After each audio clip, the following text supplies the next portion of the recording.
bienvenue à un autre épisode de Pivot avec Pinot. Merci d'être là. C'est le premier épisode que je tourne en 2022. Donc là, si tu nous écoutes, tu sais, c'est correct que tu nous écoutes sur YouTube, mais ça se peut que tu fasses comme tabarouette. On est rendu comme en avril 2022. Quand est-ce qu'il a capté ça? Aujourd'hui, on est le 12 janvier 2022. Si tu veux avoir l'exclusivité, vous pouvez vous abonner au Patreon, mais regardez, dans tous les cas, vous allez voir l'épisode quand même. Sauf qu'aujourd'hui, là, le 12 janvier 2022, devait être ma première médiatique de mon premier one-man show Détour à Saint-Hyacinthe, ma ville natale. Puis là, vous comprenez bien que tout est cancellé. Au début, j'étais super triste. Et là, à force de parler avec plein d'amis dans le milieu, j'ai compris qu'on était tous dans le même bateau. Donc, j'espère que tous et chacun, vous allez bien, que peu importe la pandémie, vous allez passer au travers comme tout le monde. Et il y a plein de gens qui prennent le temps de m'écrire pour dire que le podcast fait du bien. Tant mieux si ça peut mettre un petit baume sur votre pandémie mondiale. Je suis heureux de ça. Je vous demande toujours où vous nous écoutez, mais dernièrement, j'ai eu tellement de belles réponses. J'ai demandé qu'est-ce que les gens consommaient pendant qu'ils nous écoutaient. Et là, c'est parti. J'aurais dû dire quel repas vous mangez parce que là, c'est vraiment parti dans tous les sens, la consommation. Merci d'avoir répondu. Je veux débuter tout de suite parce que je suis tellement heureux de débuter l'année avec mon invité d'aujourd'hui. Sincèrement, j'admire cette personne-là. Je le trouve inspirant, pertinent. C'est un excellent vulgarisateur. Quand il explique quelque chose, tu ne te sens pas comme un épais. Et ça, je trouve que c'est une grande force. C'est un véritable privilège de m'entretenir avec lui. Mesdames, messieurs, Boucard Diouf.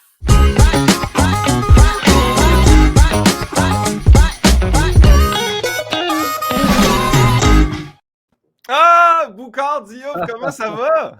Ça va bien, mon Pinot, toi aussi? Oui, ça va bien. Je suis tellement touché. Hey, c'est à la fois inspirant pour moi et intimidant de t'avoir à Pivot avec Pinot. Pourquoi? Mais parce que tu es tellement intelligent, je trouve. Pour vrai, là, je le disais en intro, mais tu es tellement inspirant. Quand je te vois à la télé, j'écoute, je dis, c'est sûr que ça va être intéressant. Peu importe que tu me parles d'une microbactérie ou que tu me parles d'une recette ou que tu fasses des blagues, il est tellement le fun à écouter. Donc, Je pensais que tu allais dire que tu me parles d'une microbactérie ou que tu perds tous tes moyens devant une palourde royale, mettons. La palourde royale, j'ai quand même une question là-dessus plus tard dans le podcast. C'est vrai?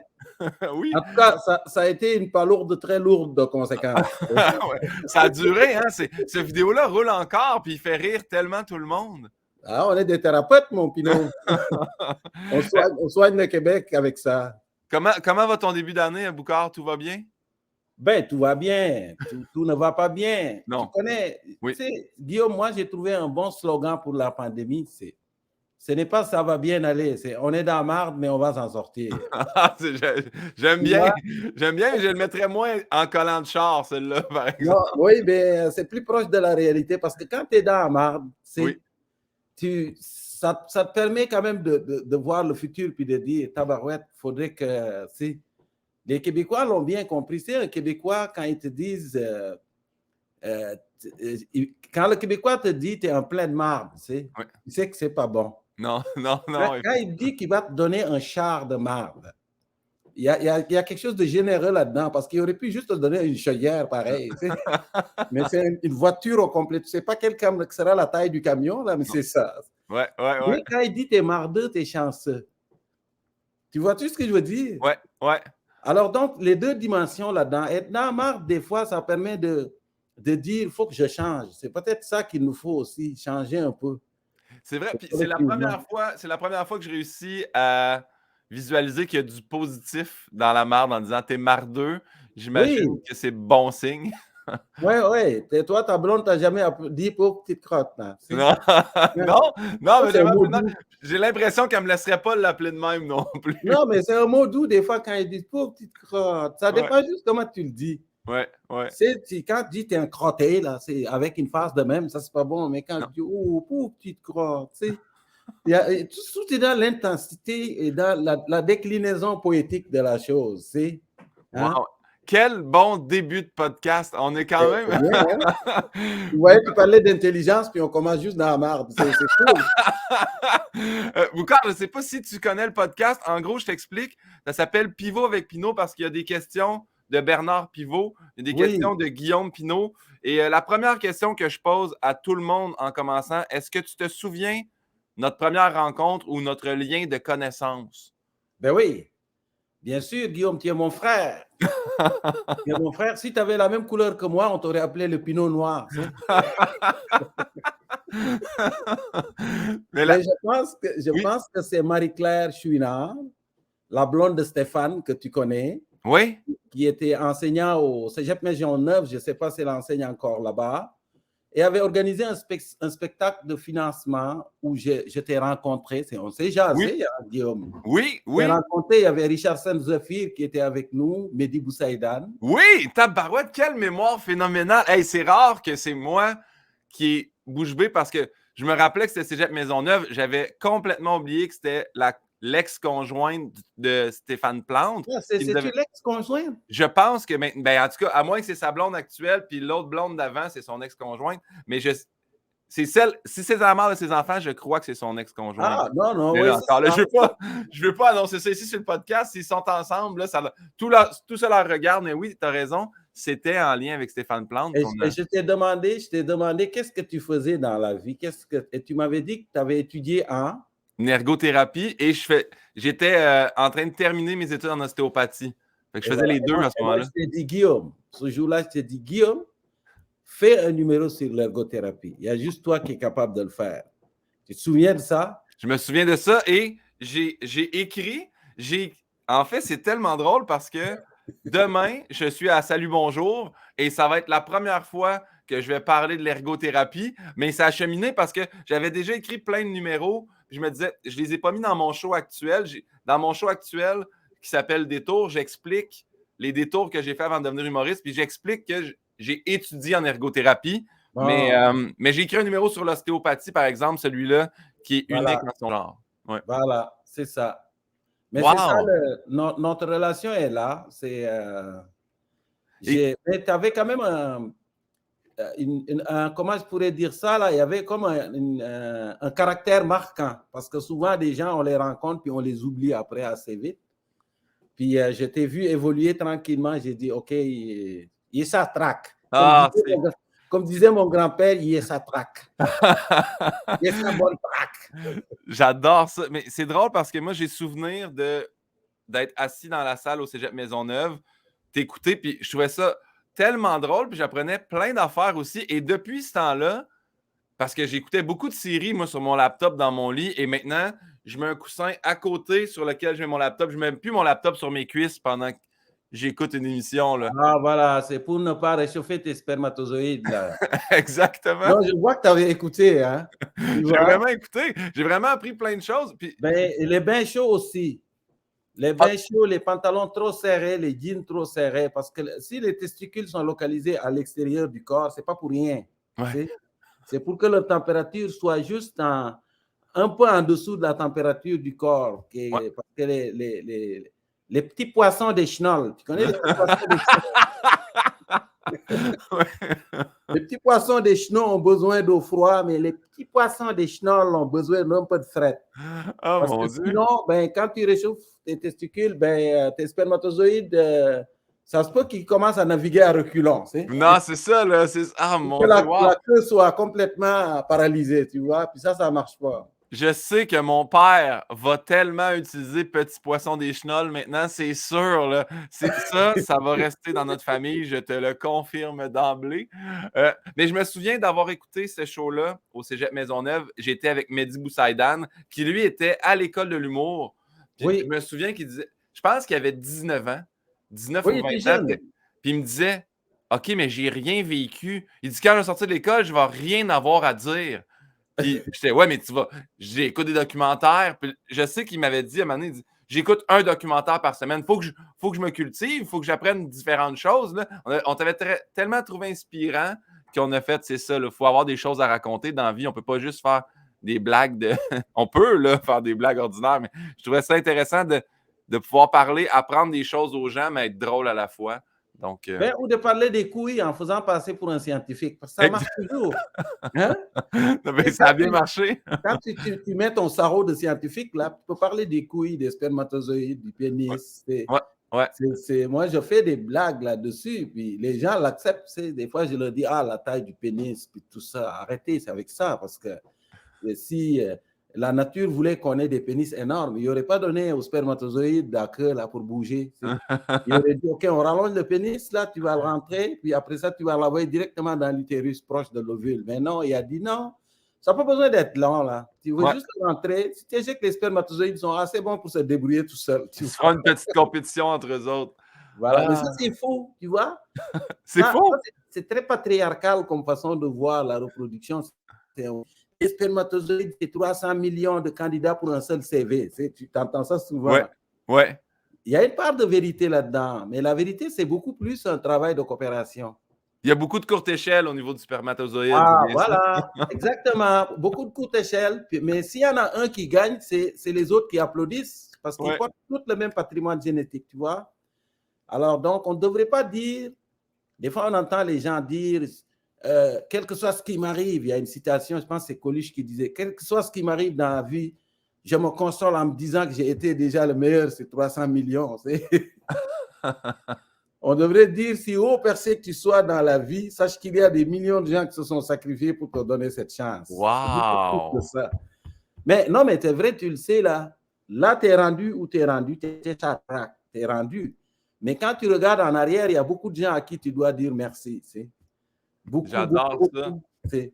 J'adore cette vision-là. Puis c'est avec, je l'ai déjà dit, je crois, dans le podcast, mais avec Phil Audrey, la rue Saint-Jacques, qui m'avait dit faut faire attention, tu sais, pendant qu'on monte, de rester gentil avec tout le monde, parce que ça peut être les mêmes gens qu'on croise en redescendant. J'avais tellement aimé cette vision-là qu'on n'était pas toujours au top dans la vie. C'est important d'être respectueux avec tout le monde.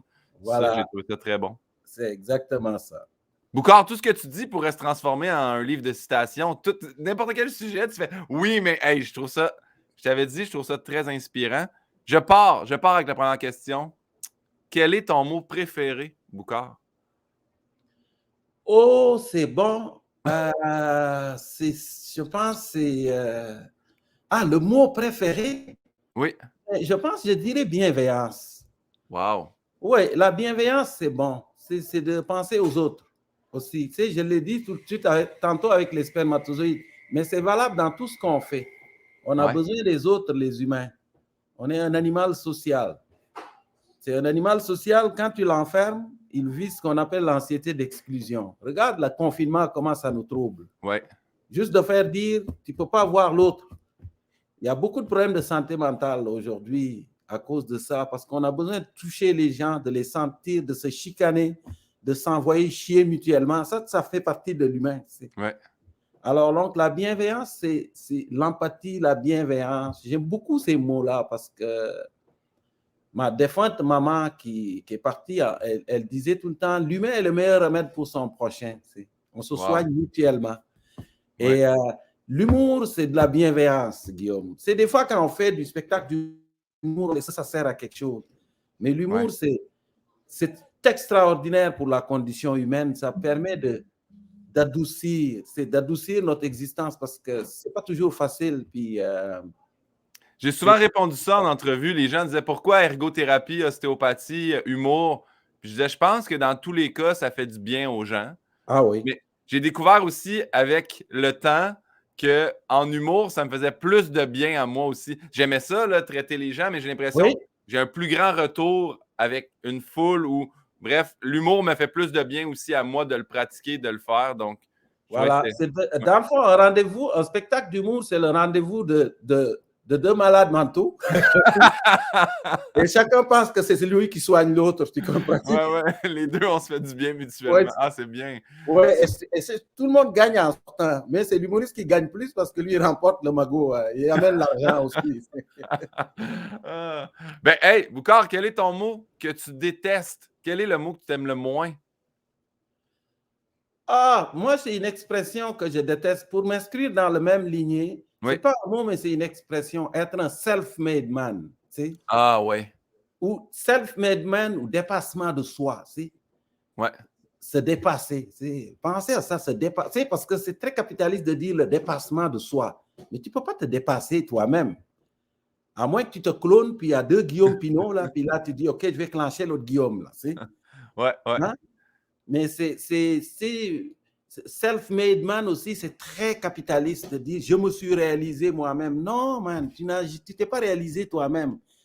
Hein? Si on part du début, en plus, qu'on revient, on dit il y a 300 millions qui t'ont aidé en partant, tu t'es pas fait tout seul. Là. Mais voilà, exactement. Tu t'es pas fait tout seul. Puis quand tu es venu au monde, il y a plein de gens qui sont occupés de toi. Ils t'ont accueilli, ils t'ont nourri, ils t'ont protégé. Et certains t'ont ouvert le chemin. Donc, ce concept, moi, ça me tape ses nerfs, ça, un peu, ce concept de self-made man. Ça n'existe pas. Ça n'existe pas pour de vrai. C'est la coopération, la reconnaissance aussi qui sont... C'est ça, ce mot-là, j'aime pas beaucoup. J'adore ça. J'aime l'explication qui vient avec, puis je suis d'accord de faire que peu importe t'es rendu où, il y a quelqu'un quelque part qui t'a aidé. T'es pas parti dans la boîte, puis tout seul t'as ramé. Il y a quelqu'un quelque part qui t'a tendu une main pour que tu sois rendu là. Veux pas, je crois. Ouais, je suis d'accord avec ça. Il y a quelqu'un qui m'avait dit un jour, la seule fois que quelqu'un s'est réalisé lui-même, là, il ne voulait pas qu'on l'appelle par son nom, on voulait qu'on l'appelle Seigneur. Tu comprends? Ah oui? Alors, c'est exactement ça. Quand tu commences à dire « je me suis réalisé pour moi-même », c'est parce que tu commences à te considérer comme un Dieu. Et ça, c'est pas bon chez un humain. Ça frôle aussi la folie, cela. Là. Voilà, exactement. La prochaine question, Boucard, je l'ai changée parce qu'à la base, c'était votre drogue favorite. Mais je trouvais que ça pouvait être incriminant dans un podcast, donc vu que ça reste toujours sur le web, j'ai écrit votre dépendance. Ben vas-y. Ah, ma drogue favorite? Ouais. Non, pas le cannabis. Parce que tu sais que les Africains vont l'écouter. Hein? Ouais. Mon père va l'écouter. Et je n'ai pas envie qu'ils disent « Quoi? Il a consommé du cannabis? » Je vais aller le décapiter avec une hache. C'est le sucre, ma drogue favorite. On est pareil. Et, tout est drogue dans la vie. Hein? Ouais. Mais la dépendance au sucre, c'est quelque chose. Moi, j'achète des gâteaux et je les congèle. Mais je ne veux pas les manger parce que je sais que je vais prendre l'expansion. Mais je pense au sucre, puis je me dis, la fin de semaine, il faut que je goûte au sucre. Puis c'est absolument extraordinaire comment le sucre peut être addictif. Oui. Le café, le sucre, tout ça, ce sont des drogues. Puis moi, c'est vraiment, je dois résister beaucoup. Et c'est une dépendance mentale, tu vois. Moi, j'ai découvert. Je savais depuis longtemps là, que j'avais une dépendance au sucre. Mais là, c'est pire. Comme là, ma blonde, en ce moment, elle a décidé qu'elle allait passer 2-3 jours pour travailler seule au chalet. Ouais. Là, je suis tout seul à la maison. Hier soir, là, je mangeais des jujubes. J'ai comme, faut que t'arrêtes, là. Ça m'empêche de dormir, mais j'aime mieux le plaisir d'en manger que d'avoir une bonne nuit de sommeil. C'est ridicule, là. C'est ça le concept de bibite à sucre. Les Québécois disent c'est une bibite à sucre. Ouais. Et la bibite à sucre, ça existe. Le sucre est tellement addictif, Guillaume. Tu sais, pendant longtemps, les Européens n'avaient que le miel comme sucre. C'est ça qu'ils connaissaient. Et un jour, ils ont découvert la canne à sucre qui vient de la Nouvelle-Guinée. Et quand les Européens ont découvert la canne à sucre et ils pouvaient faire du sucre de canne, ils sont devenus complètement dingos, tu sais. Ils sont devenus tellement dépendants du sucre. Quand tu regardes l'histoire de l'esclavage en Afrique, c'est beaucoup une histoire de sucre. Les gens sont devenus tellement dépendants du sucre qu'ils avaient besoin de le cultiver, de capturer des gens pour que ils sont entrés à guerre les uns les autres. Tout ce qu'on appelle la bataille de Waterloo, de Trafalgar, tout ça qu'on apprend en histoire, c'est beaucoup des batailles autour du sucre. Donc, tu vois que c'est une drogue. Mon Dieu. Et c'est une drogue qui tue encore beaucoup de gens parce qu'il est caché dans tous les aliments. On en mange. Le lobby est tellement puissant qu'on ne peut pas faire vraiment d'identification du sucre sur les produits alimentaires. Et quand je te dis que c'est une drogue, moi, c'est ma drogue. Historiquement, c'est une drogue aussi. Puis je sais aussi, parce que ça me prend ça une fois par 2-3 ans où je fais « OK, là, je fais un entraînement avec diète, puis je suis la diète qu'on me donne. » Puis là, on coupe les sucres. Et là, je me mets à pas être bien. J'ai mal à la tête. J'ai des tremblements. C'est fou quand même comment le corps s'habitue puis nécessite ça. Mais c'est malsain, là, mais n'empêche. Ouais. Ben ouais, il faut résister. Moi, je pense que il faut être, c'est la mesure. Il faut travailler pour ne pas en prendre à volonté. Mais j'aime l'idée de le congeler. Comme ça, tu fais ah, il est encore congelé. Oui, j'y pense. J'y pense. J'ai un gâteau au chocolat là, que j'ai acheté chez Loufa, là, que j'ai congelé. Puis quand je descends dans le frigo, j'ouvre le frigo, je regarde le gâteau, puis je dis un jour. Un jour, ça sera le mien. On va se rencontrer un jour. J'adore. La prochaine question, c'est quel est ton son favori? Quel bruit ou son t'aimes entendre? Quel bruit ou son j'aime entendre. Moi, c'est le vent dans les feuilles d'arbres. Quand le vent agite les feuilles des arbres, là, puis tu l'entends, là, c'est ou la pluie qui tombe. Tu entends la pluie là, de façon vraiment sonore et ostensible. Aller sous la pluie, j'adore ça. Oui! De l'entendre frapper la terre. Ou de me coucher dehors sur mon balcon, là, puis d'entendre le vent agiter les arbres. Ça, là, c'est thérapeutique pour moi. En tout cas, moi, ça me fait ça apaise mon anxiété. Ouais.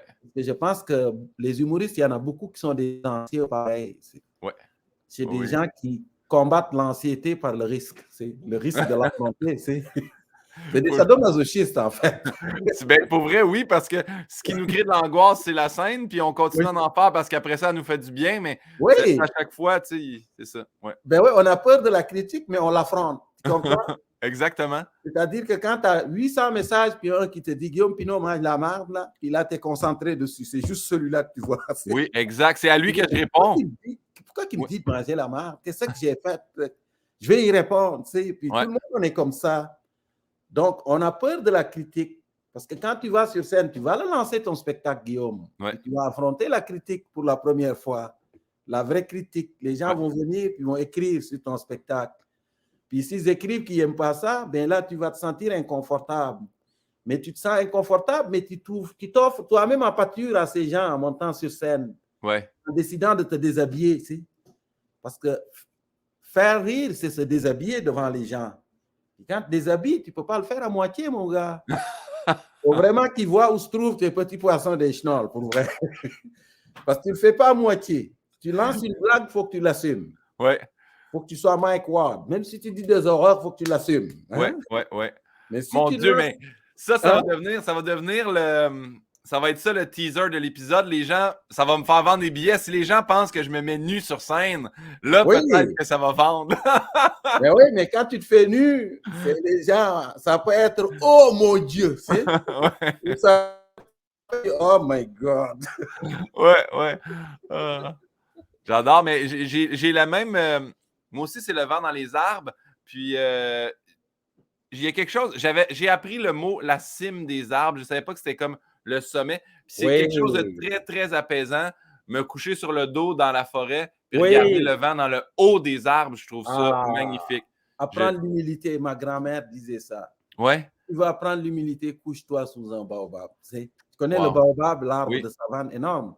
Oui. Puis si tu te couches, tu regardes en haut, tu vas apprendre l'humilité. C'est bien, c'est beau. Pour moi, tu parles de la cime des arbres, mais tu peux l'appeler la frondaison, c'est beau aussi. La canopée. Quand c'est la forêt tropicale, on dit la canopée. C'est parce que c'est comme tu es sous un dôme. Et moi, ça, c'est thérapeutique pour moi. Ouais. Mais en fait, c'est la nature. La nature est thérapeutique pour l'espèce humaine, tu sais, Guillaume, parce que de toutes les couleurs qui existent, les couleurs les plus apaisantes pour l'espèce humaine, c'est le bleu et le vert. Ouais. Et pourquoi? Parce que le bleu, c'est l'eau, le vert, ce sont les arbres. Et le bleu, c'est l'eau. Et l'eau, quand nos ancêtres voyaient de l'eau, ils savaient qu'il y a de la vie. Et quand il y a vie, il y a de la nourriture. Et la nourriture, c'est le vert, parce que c'est les arbres qui fabriquent, les plantes qui fabriquent ce que nous mangeons, les animaux. On ne fabrique rien. Hein? Qu'est-ce qu'on fabrique, l'espèce humaine? Rien. Ouais. On mange les plantes, ce que les plantes fabriquent, on les cultive. Ou des fois, on prend les plantes, on donne ça à des animaux, ou les animaux qui mangent les plantes, puis on les mange, mais on ne fabrique rien. Donc, d'être en dessous d'un arbre, de regarder en haut, c'est un peu aussi se sentir minuscule dans la biosphère. C'est important, ça aussi. Ouais, se rappeler que la bienveillance, Guillaume. Oui, j'adore. La bienveillance. Ce sont les arbres qui nous protègent. Et qui je pourrais t'écouter me parler d'arbres pendant des heures. J'adore ça. C'est tellement intéressant. J'aurais aimé ça t'avoir comme professeur à l'école. Oh! Je pense, dis-moi. C'est une fois, je donnais un cours, puis il y a quelqu'un qui dormait dans la salle. Moi, j'ai Ouais. enseigné la biochimie structurale. C'est assez, un peu, les étudiants aimaient pas, ils dormaient ici. Ouais. Puis à un moment donné, c'est un Gaspésien, il s'appelait Claude. Puis j'ai dit à un autre gars, Emmanuel, j'ai dit, Emmanuel, peux-tu réveiller Claude? Et Emmanuel m'a dit, non, Bouka, c'est de la responsabilité de celui qui l'a endormi de le réveiller. Oh, wow. Alors donc, non, mais je pense que j'étais pas pire quand même. C'est sûr. Comme enseignant, je pense que j'étais pas pire. Parce que c'est pourquoi? Je suis sûr que oui, parce que j'ai l'impression que, en fait, les humoristes qui sont capables de parler, je pense qu'ils Oui, seraient, tu sais, des fois, moi, je me souviens d'un prof en mathématiques en secondaire 4. Je me disais, lui, il peut faire de la scène. Il est capable de capter l'intention, pas l'intention, mais capter l'attention de tout le monde dans la classe. Fait que je suis sûr que tu es un bon professeur. mais l'humour, c'est du spectacle. Ouais. L'enseignement, c'est du spectacle aussi. Moi, je n'ai jamais fait de la scène. Je suis parti des salles de cours de l'Université du Québec à Rimouski et je suis allé au Grand Théâtre de Québec. Et là, je faisais mon numéro sur l'hiver où je disais au Québec, pendant l'hiver, les 7 jours de la semaine sont remplacés par 3. La veille d'une tempête, le jour de la tempête, le lendemain de la tempête. Et j'ai raconté ça aux Africains en disant, vous ne me croirez pas, chers parents, mais au printemps, les Québécois sont tellement écœurés de l'hiver qu'ils essayent de bouffer les maudits derniers bancs de neige en les mélangeant du sirop d'érable. Et j'ai fait ce numéro-là avec François Léveillé et à la fin, tout le Grand Théâtre était debout. Et quand je suis sorti, les gens m'ont dit, mais où c'est que tu as appris à faire de l'humour? Es-tu allé dans une école? Puis j'ai dit, non. J'ai été dans une école plus dure encore. Essayer d'enseigner la biochimie structurale à 60 étudiants qui sont complètement blindés, qui sont en crise contre toi. C'est pas mal plus dur. C'est sûr que oui. Ce qui m'amène à saluer les professeurs en ce moment qui doivent s'adapter, se réadapter et s'adapter encore. Oui, bravo. monsieur. Oui. Alors, je vais avec le prochain. On a demandé ton son favori, fait qu'on va y aller avec l'opposé. Son que tu détestes entendre. Un son que je déteste entendre. Ah, mon Dieu, moi, je pense qu'il va falloir changer l'alerte Amber, là. Ah, oui. Non, mais il faudrait qu'on en parle, l'alerte Amber, là. Parce que l'alerte Amber, je suis d'accord que ça vient saisir. Je pense qu'on n'est pas obligé d'utiliser la même alerte pour le couvre-feu. Déjà oui. là, Déjà, ça, c'est un début, OK? Mais l'alerte Amber, je suis convaincu, a tué plus qu'elle sauve des gens. Parce que les gens l'entendent, il doit y avoir des gens qui l'entendent qui font des crises cardiaques. Ouais. Parce que c'est fort, c'est tellement poignant. Il me semble qu'on peut travailler avec, je ne sais pas moi, là, le directeur de l'Orchestre symphonique de Montréal, là, pour travailler sur quelque chose d'un peu qu'on est capable d'entendre sans pour autant d'avoir le cœur qui arrête. Oui. Surtout, moi, je pense à, tu sais, moi, mon téléphone, dès que je rentre dans ma voiture, il se synchronise. Oui. Là, ça joue dans mon stéréo.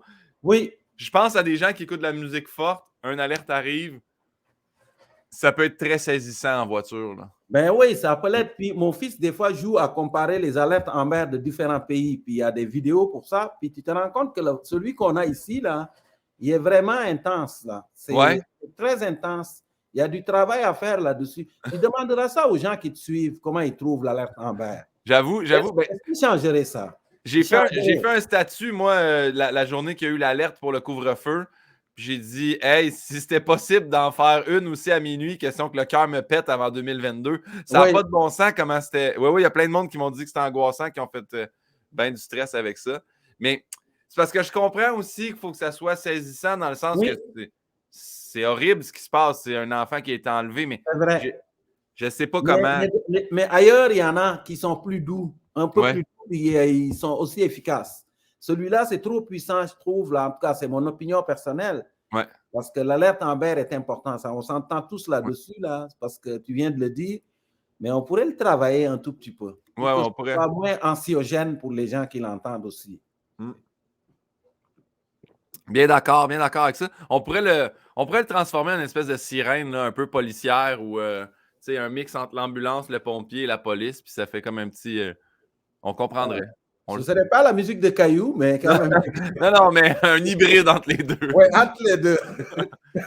Boucard, la prochaine question, c'est une de mes favorites dans le podcast. Est-ce que tu te souviens de ton premier deuil? Oui. Mais moi, tu sais que immigrer, c'est des deuils. Hein? Tu fais un gros deuil en arrivant. Mais moi, mon deuil, ce n'est pas juste d'avoir quitté mon pays, ma famille. Ça, c'était dur. Mais de ne pas pouvoir négocier, c'est quand tu achètes quelque chose. Ça, là, non, mais c'est vrai, là. C'est plate acheter des choses ici, pour vrai. Tu arrives et on te dit quand même. Et ça, tu pointes ton doigt, on te dit, c'est écrit dessus. Ouais. C'est écrit qu'il y a dessus, puis ça s'arrête là. Il n'y a pas de communication. Il faut écouter, par exemple, quand tu vas en Afrique du Nord, comment les gens ils négocient, les Marocains, les Algériens, les Tunisiens. Ils arrivent là, puis ils commencent jamais par te parler de prix. On s'en va, on discute de la vie, de la famille. Ouais. Et après ça, on arrive au prix. Mais moi, je me souviens, la première fois, j'ai essayé de négocier un poulet en arrivant ici, là, dans une épicerie. Rendu à la caisse? Oui, j'ai dit, ben, le poulet, là, j'appelais le gars qui s'occupe de... La rôtisserie? Oui, non, pas la rôtisserie, mais c'est dans l'épicerie. Oui. Mais il y a quand même donc, les gens qui rangent des affaires, là, le commis, là, pour lui dire, mais le poulet, c'est combien? Il dit, ben, c'est écrit dessus. Puis, $5. Mais non, c'est trop cher. Si tu payes 4. Non, mon gars, là. On ne négocie pas le poulet ici, là. Il n'y a pas à négocier. Tu prends. Je dis, c'est donc bien plat acheter ici. Ouais. Pour vrai, là, moi, il y a ça, c'est le deuil de la négociation. Wow! Négocier, pour moi, là, c'est apprendre sur l'autre. Tu commences par dire, comment tu t'appelles? Guillaume, Guillaume Pinot. Guillaume, ça va bien, oui, Guillaume. Guillaume, tu viens d'où? Je suis le vendeur. Tu dis, je viens du Québec. Le Québec, il fait froid là-bas. J'ai un cousin là qui vit là-bas à Montréal. Il travaille à l'école et tout ça là. Il a dit du bien sur les Québécois. Et là, on y parle. Puis, alors, Guillaume, comment tu vas, ton mouton? Tu t'arrives, tu dis, Guillaume, tu ne peux pas me faire ça. Tu es mon frère. Tu t'appelles Pinot Noir, tu sais. Mais tu vois, autant, là, je trouve ça super le fun, mais quand ça vient à moi de négocier, j'ai une angoisse qui s'installe. J'ai l'impression, tu sais, je l'ai fait, là, négocier pour une voiture, là. Oui. C'est une fausse négociation parce qu'ils le mettent plus cher puis ils se rendent jusqu'à un prix. Puis si tu le dis dans le milieu, ils sont bien heureux. Mais je me souviens, moi, j'ai perdu un véhicule. Je rêvais d'avoir un camion Honda Element, les camions carrés. Puis il vendait 13 300. J'avais dit 13 000. Puis il a dit non, on ne peut pas, 300. Puis pour 300$, il avait dit non. Puis je me souviens de sortir de là, puis j'ai fait je viens-tu de perdre mon camion parce que je ne voulais pas payer 300$ de plus? Ben non, c'est parce que tu as rencontré un cabochon qui ne veut pas négocier. C'est dans ben poche. Non, pour moi, c'est important. C'est un haut lieu de socialisation. Mais tu sais, le système capitaliste, c'est ça. Là, on ne perd pas de temps. C'est terminé. Il n'y a pas à dépenser du temps pour le commis à parler du... Mais c'est ça. Le deuil de ça, je ne l'ai pas. Mais moi, je ne l'ai pas perdu, sais-tu? Parce que moi, avec ma blonde, on gère nos affaires ici. Donc, le spectacle, c'est nous qui le produisons. Quand je fais du spectacle corporatif, on négocie la chose. Et moi, j'aime ça négocier. C'est super. Négocier mon cachet. Fait que toi, tu dois adorer le Kijiji, Marketplace. C'est des places que tu dois adorer, là. Ben oui, bien sûr. Ou les trucs où on vend des affaires de seconde main, là, j'aime ça. Là. Ouais. Une fois, je suis arrivé à la maison avec... J'avais acheté une lampe avec un crocodile empaillé là-dessus. Un espèce de petit... Je ne sais pas qui l'a acheté ni où il l'a trouvé. J'ai amené la lampe avec le crocodile dessus. Là. Ma blonde m'a dit, c'est quoi ça? Je l'ai gardé quand même. Tu as eu un bon prix? Oui, je l'ai eu assez bon. Okay. Non, j'adore ça. Hey, merci pour le partage de ce deuil-là. C'est la première fois que quelqu'un me parle justement le deuil de la négociation, mais que ça vienne aussi avec l'immigration et tout ça. C'est les différentes cultures. C'est là qu'on se rend compte. Je trouve ça intéressant d'écouter ça. Prochaine question, c'est quel est ton blasphème ou ton gros mot préféré? C'est pas obligé d'être un mot d'église, mais ça peut quand même. Là. Généralement, c'est des mots d'église, mais est-ce que tu as un blasphème favori? Oh là là là là, moi je les aime beaucoup. J'avais même fait une chanson sur les Parce que, tu sais, pour moi, le blasphème, le sacre au Québec, c'est de la ponctuation, en fait. Oui, oui, exact. Car, tu t'entends les gens, ils ponctuent. Moi, la première fois, j'ai entendu les gens sacrer, voyons, tabarnak, tu dis la virgule est là, qu'est-ce que tu veux, mon. Tu sais, il y a le point d'exclamation, le point d'interrogation. Alors, je pensais que c'est une. J'avais même essayé d'écrire une espèce de sac d'espèce de chanson là-dessus où je disais crime, cali, caline, tabarnouche. Mais là, j'utilisais les substituts de sac. Parce que ça heurte encore les gens. Hein? Crime, cali, caline, tabarnouche, carrosse, calvas, calvins, tabarouette, maudit, motadi, moses, tabaslac, torio, torvis, vera, torpinouche, batins, baptême, mon yo, Géribois. Christophe Calibois, Caltor, Boswell, Souffrance, viande à chien. Viande à chien, même, c'est un sacre au Québec. Tu sais. Ouais. Mais moi, j'aime toutes les sacres. J'en utilise pas beaucoup, mais j'adore ça. Tu sais pourquoi? Parce que pour moi, quand tu es immigrant, tu es capable de choisir le bon sacre, de le placer dans la bonne phrase, avec la bonne intonation.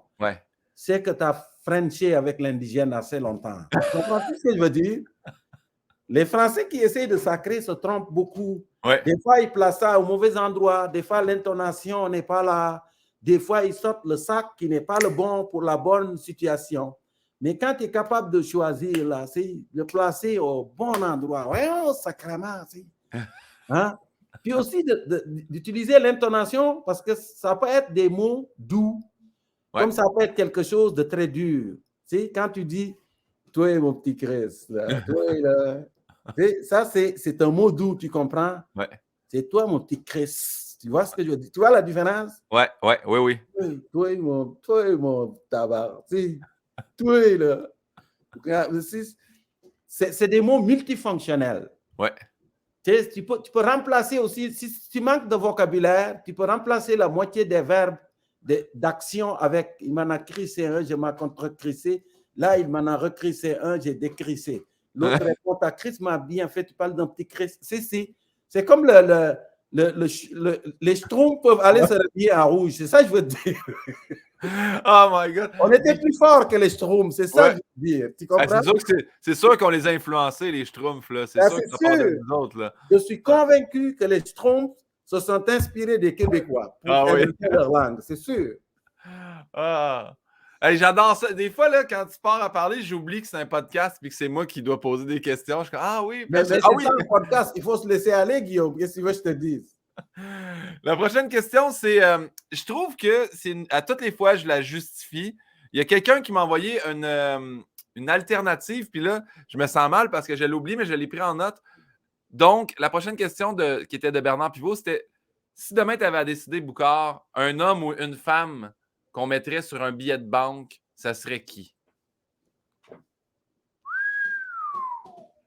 Bonne question. Hein? Je vais essayer de voir l'alternative parce que je trouve que les billets de banque, ça vieillit mal. Puis beaucoup de billets de banque en ce moment sont très désuets avec des personnes qui ne devraient pas être là. Oui. Mais je ne sais pas, moi. Je sais parce que, tu sais, choisir quelqu'un pour le mettre sur un billet de banque, ça ne fait jamais l'unanimité. Non. Ça ne fait jamais l'unanimité, puis ça ne défie jamais le temps. La preuve, regarde tous les gens qu'on a idolâtrés dans un passé et qu'on découvre aujourd'hui, les jeunes découvrent que les McDonald's, tous ces gens qu'on a dit étaient extraordinaires, puis on se rend compte qu'en fait, ça a été des gens horribles pour d'autres. Exactement. Alors, pour moi, on devrait mettre de l'art sur les billets de banque.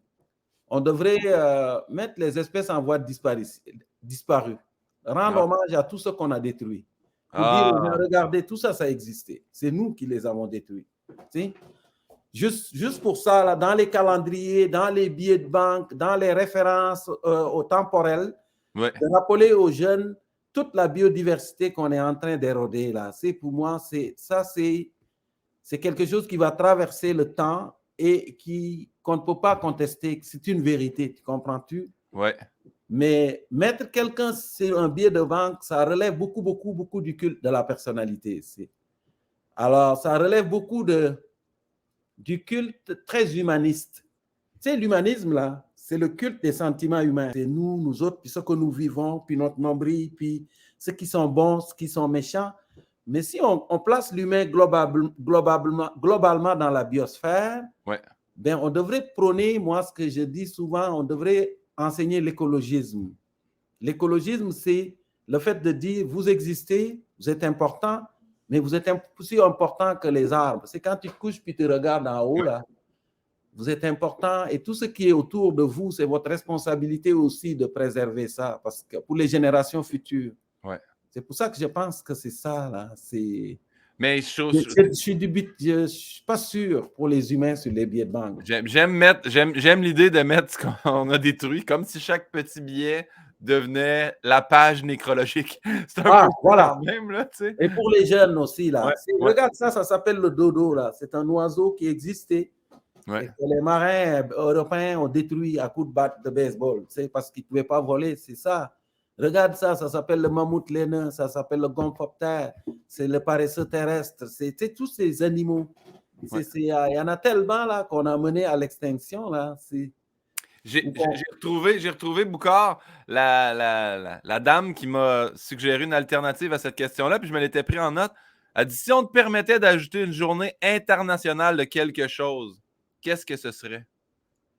Ben, moi, je te dirais une journée internationale de la biodiversité. Comme écologiste, c'est sûr que ça ne te surprend pas que je te réponde ça. Moi, ma vie, c'est ça, là. Ouais. Mais une journée internationale de la biodiversité. Il ne faut pas que ce soit une journée internationale encore sur l'humain et ce qu'il vit, là. C'est une journée internationale de notre responsabilité collective par rapport à ce tableau extraordinaire que la nature a mis plus de 3,5 milliards d'années à peindre. Parce que c'est ça, on a hérité de ça. 3,5 milliards d'années de peinture, pour créer quelque chose qui est exceptionnel. Et on est là-dedans et on massacre ça à la tronçonneuse. On massacre ça, pour moi, c'est de dire, si on organisait cette journée-là, ce serait fantastique. L'occasion de rappeler aux jeunes tout ce qui existait et qui n'existe plus, et tout ce qui existe aujourd'hui et que leurs petits-enfants ne verront pas la nature. Et il y en a, la liste est interminable. Ouais, c'est vrai. C'est ça, moi. Ouais, une journée. Un proverbe qui dit que j'aime beaucoup et qui devrait toucher tous les humains. Ils disent, n'oubliez pas, une mauvaise herbe, c'est juste une plante dont vous ne connaissez pas encore les vertus. Tu vois? Ouais. Oui, et c'est valable même pour le pissenlit. Là. On s'acharne dessus, on dit, arrachez ça. Mais ça place, le pissenlit. Ouais. Tu sais, dans les banlieues, il y a des suprémacistes verts. Il y a des suprémacistes blancs, mais il y a les suprémacistes verts. Ça veut dire qu'aux autres, là, voir un pissenlit, là, ça les rend complètement dingos. Ouais. Pour que tu l'arraches. Mais des fois, je me chicane avec ma blonde, arrache les pissenlits. Je dis, qu'est-ce qu'ils m'ont fait? Ils m'ont rien fait, moi, les pissenlits. Pourquoi je les arracherais? Ouais. Pourquoi les arracher, là? Il y a une raison, s'ils poussent aussi probablement plus fort que les autres, il doit y avoir quelque chose. Là, ils sont plus forts. J'ai écrit beaucoup là-dessus, tu iras voir. Ouais. Ils sont tellement plus forts que le reste. Tu ne peux pas, et ils s'adaptent. Un pissenlit. Regarde même les craques de l'asphalte. Il y a une craque là, et tu vois un pissenlit sortir là-dedans. La nature qui reprend sa place, c'est ça. Et voilà, c'est une espèce qui est là pour rester, il ne faut pas disparaître, comme nous. Prochaine question, Boucard.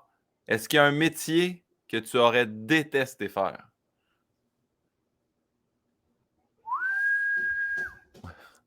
Un métier que j'aurais détesté faire? Ouais. Je ne sais pas. Je ne sais pas. Moi, je pense que j'ai quand même une ouverture à tout. Ouais. Mais je trouve que manuellement, je suis très mauvais. On est inversé, moi. Moi, c'est ma blonde qui monte les meubles, qui fait tout. Et des fois, c'est vraiment complètement... et l'autre chose que je ne suis pas capable de faire, c'est chauffeur. Je ne suis pas capable de chauffer, Guillaume. Ouais, non? Non, je suis tellement mauvais, mon gars, là. C'est hallucinant. Je dis tout le temps aux gens, je suis la seule personne à avoir eu une contravention en allant passer mon permis de conduire. Tu comprends? Parce que j'étais accompagné d'un chauffeur et j'ai fait une espèce de manœuvre et la police m'a pris en chasse. Puis j'ai eu une contravention. Je suis arrivé Ah. à mon permis, à mon examen de conduite en retard. J'ai remonté en sens unique à l'envers. Puis à la fin, le gars m'a dit, comment tu trouves ta performance? J'ai dit, ben, c'était pas bon. Il m'a dit, je te le fais pas dire. Alors, chauffeur, je pense que je ne serais pas bon là-dedans. Manuellement, je suis très mauvais. Il y a beaucoup de choses comme ça. Mais tu as quand même ton permis de conduire. Tu peux conduire si tu veux. Ah, je l'ai mon permis. Ouais. Ouais. Mais quand je décide que je conduis, ma famille, ils disent, OK, on n'y va pas nous autres. Bonne chance. On va prendre le taxi à la place. Ah, j'adore ça. Boucard, la prochaine question. Que tu crois ou non à la réincarnation? Oui. On se prête au jeu si ça existe. En Oui. quoi tu aimerais revenir? En plante. Oui. Ah, ben oui, en arbre. Rendez à ces arbres ce qui appartient à ces arbres. J'ai écrit un livre qui s'appelle comme ça. Ouais. Mais on n'a pas le choix. Tout ce que nous sommes, nous l'avons emprunté aux plantes chlorophylliennes. C'est les plantes qui nous nourrissent. Je te l'ai dit il y a quelques minutes. Ouais.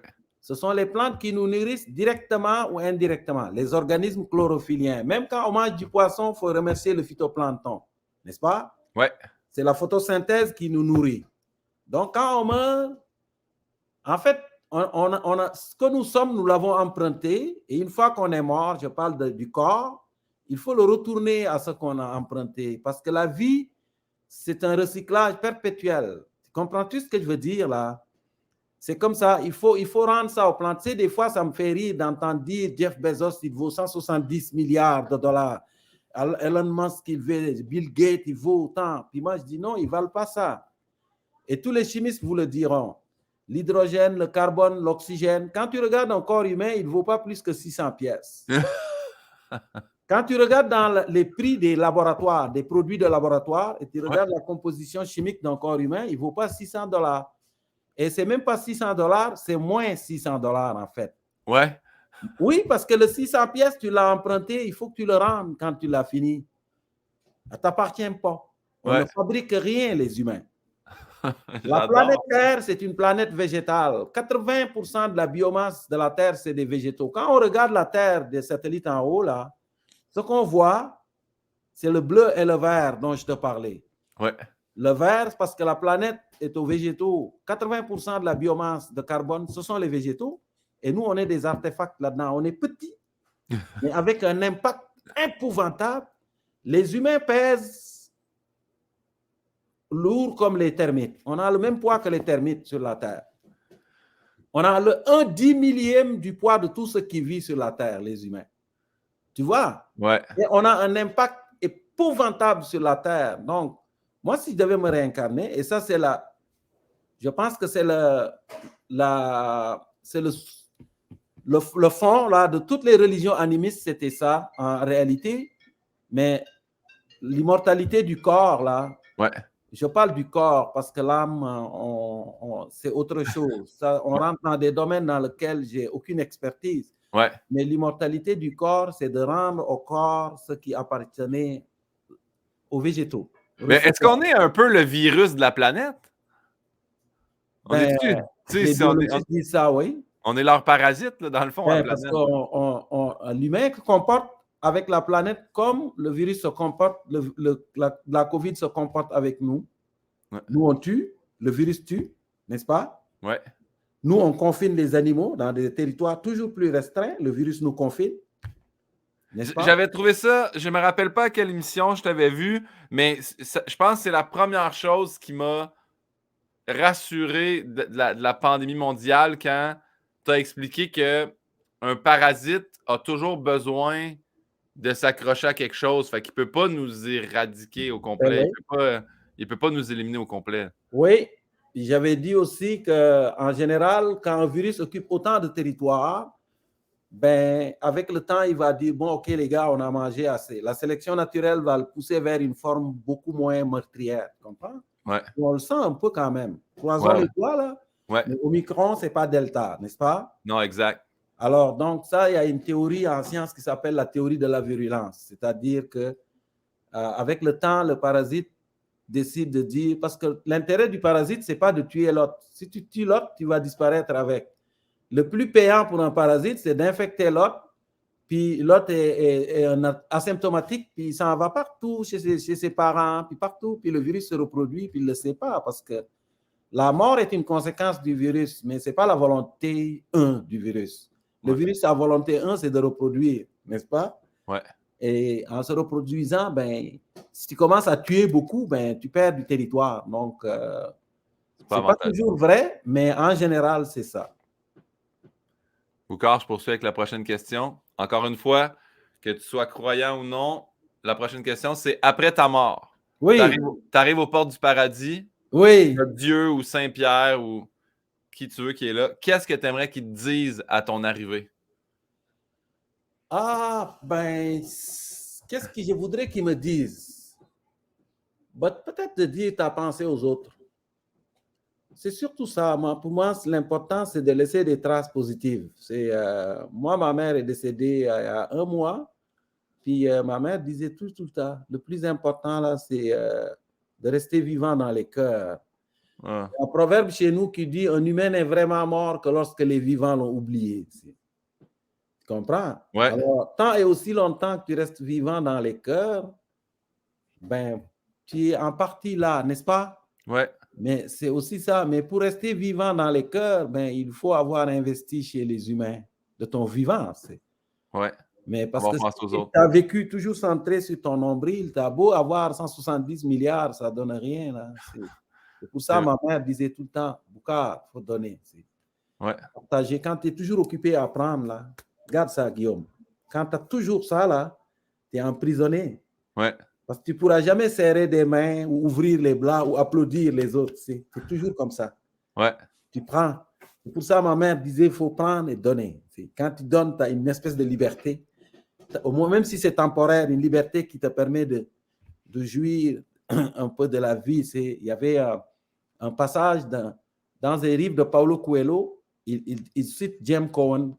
James Cohen, il dit, bizarres sont parfois les êtres humains, ils pensent toujours le contraire de ce qu'ils ont. Ils sont pressés de grandir et aussitôt après, ils soupirent après leur enfance perdue. Ouais. Ils perdent leur santé pour avoir de l'argent et aussitôt après, ils perdent leur argent pour retrouver la santé. Ils pensent avec tant d'anxiété à l'avenir qu'ils oublient de vivre le présent et ainsi ne vivent ni le présent ni l'avenir. Ils vivent comme s'ils n'allaient jamais mourir et ils meurent parfois comme s'ils n'avaient jamais vécu. Tu vois? Ouais, et c'est un peu ça, je pense que la recherche c'est cet équilibre-là, cet équilibre-là entre être là pour toi et être là pour les autres. J'aimerais ça en arrivant en haut qu'on me dise ça. Là. Tu as été là pour les autres, Boucard. Wow, c'est magnifique. Puis Boucard, je ne savais pas, tantôt tu avais parlé de ta mère, mais je ne savais pas que c'était il y a 1 mois. Je suis désolé, mes sympathies pour ça. Oui. Puis merci encore plus d'être là et d'être capable d'en parler aujourd'hui. C'est gentil de ta part. Ainsi va la vie. Ben, Crime, c'est un drôle de hasard, mais la prochaine question qui arrive, Boucard, dans le podcast, c'est la question de ma mère, parce que ma mère pose une question à chacun des invités. Donc, Manon Pinault, qui t'adore, soit dit en passant, dit « Boucard, est-ce que tes enfants ont un lien particulier avec leurs grands-parents maternels comme tu as eu avec les tiens? » Oui, absolument. Absolument. Moi, ma mère, ils ont connu leur grand-maman qui est partie au Sénégal. Un peu moins que leur grand-maman ici, mais leur grand-maman, c'est une Gaspésienne. Puis leurs grands-parents ici sont présents dans notre vie. Et puis moi, mon rêve, ce serait qu'ils acceptent de déménager chez nous. Ouais. Et d'habiter. Non, mais c'est vrai, parce que c'est un village, ça prend pour éduquer un enfant. Les Africains disent ça. On le voit, hein, c'est très difficile d'avoir des enfants et d'être avec les enfants tout le temps, le père, la mère seulement. Mais quand il les plonge dans un univers où il y a plein de gens et du coup, ils s'épanouissent tout de suite. Donc, mes enfants, c'est quelque chose d'extraordinaire. Moi, mon fils, je voulais qu'on l'appelle par le nom de son arrière-grand-père. Anthony, et donc, il s'appelle Anthony parce qu'on l'a changé un peu. Ouais. Mais leurs grands-parents sont au centre de leur vie. C'est important. Les personnes âgées, grand-maman, je voulais dire à ta mère, les personnes âgées sont des professeurs de choix parce qu'elles donnent leurs leçons dans la seule école dont on ne décroche jamais. Et ça s'appelle l'école de la vie. Wow. Et ça, c'est important pour les enfants. Je ne sais pas si tu as des enfants, Guillaume, mais quand tu vas avoir des enfants, J'ai pas d'enfant, mais on en parle. Oui, sois gentil avec ta belle-mère. Chambre individuelle avec vue sur la belle-mère. Ça, tu vas voir, mon gars, là. Ça va te sauver la vie. J'adore. Hey, puis c'est une des premières fois que ça arrive. Il y a question de mon père. On n'a pas de logo parce que jamais mon père, mais comme il t'aime vraiment, vraiment beaucoup, mon père, c'est un ancien inspecteur des aliments. C'est ça qu'il faisait comme oui, j'ai travaillé là-dedans, moi. Il travaillait pour le MAPAC. Et là, oui, moi aussi, j'ai travaillé au MAPAC. Bon, mais sa question, c'est je vous ai vu avec un plant d'arachide qui venait de votre père.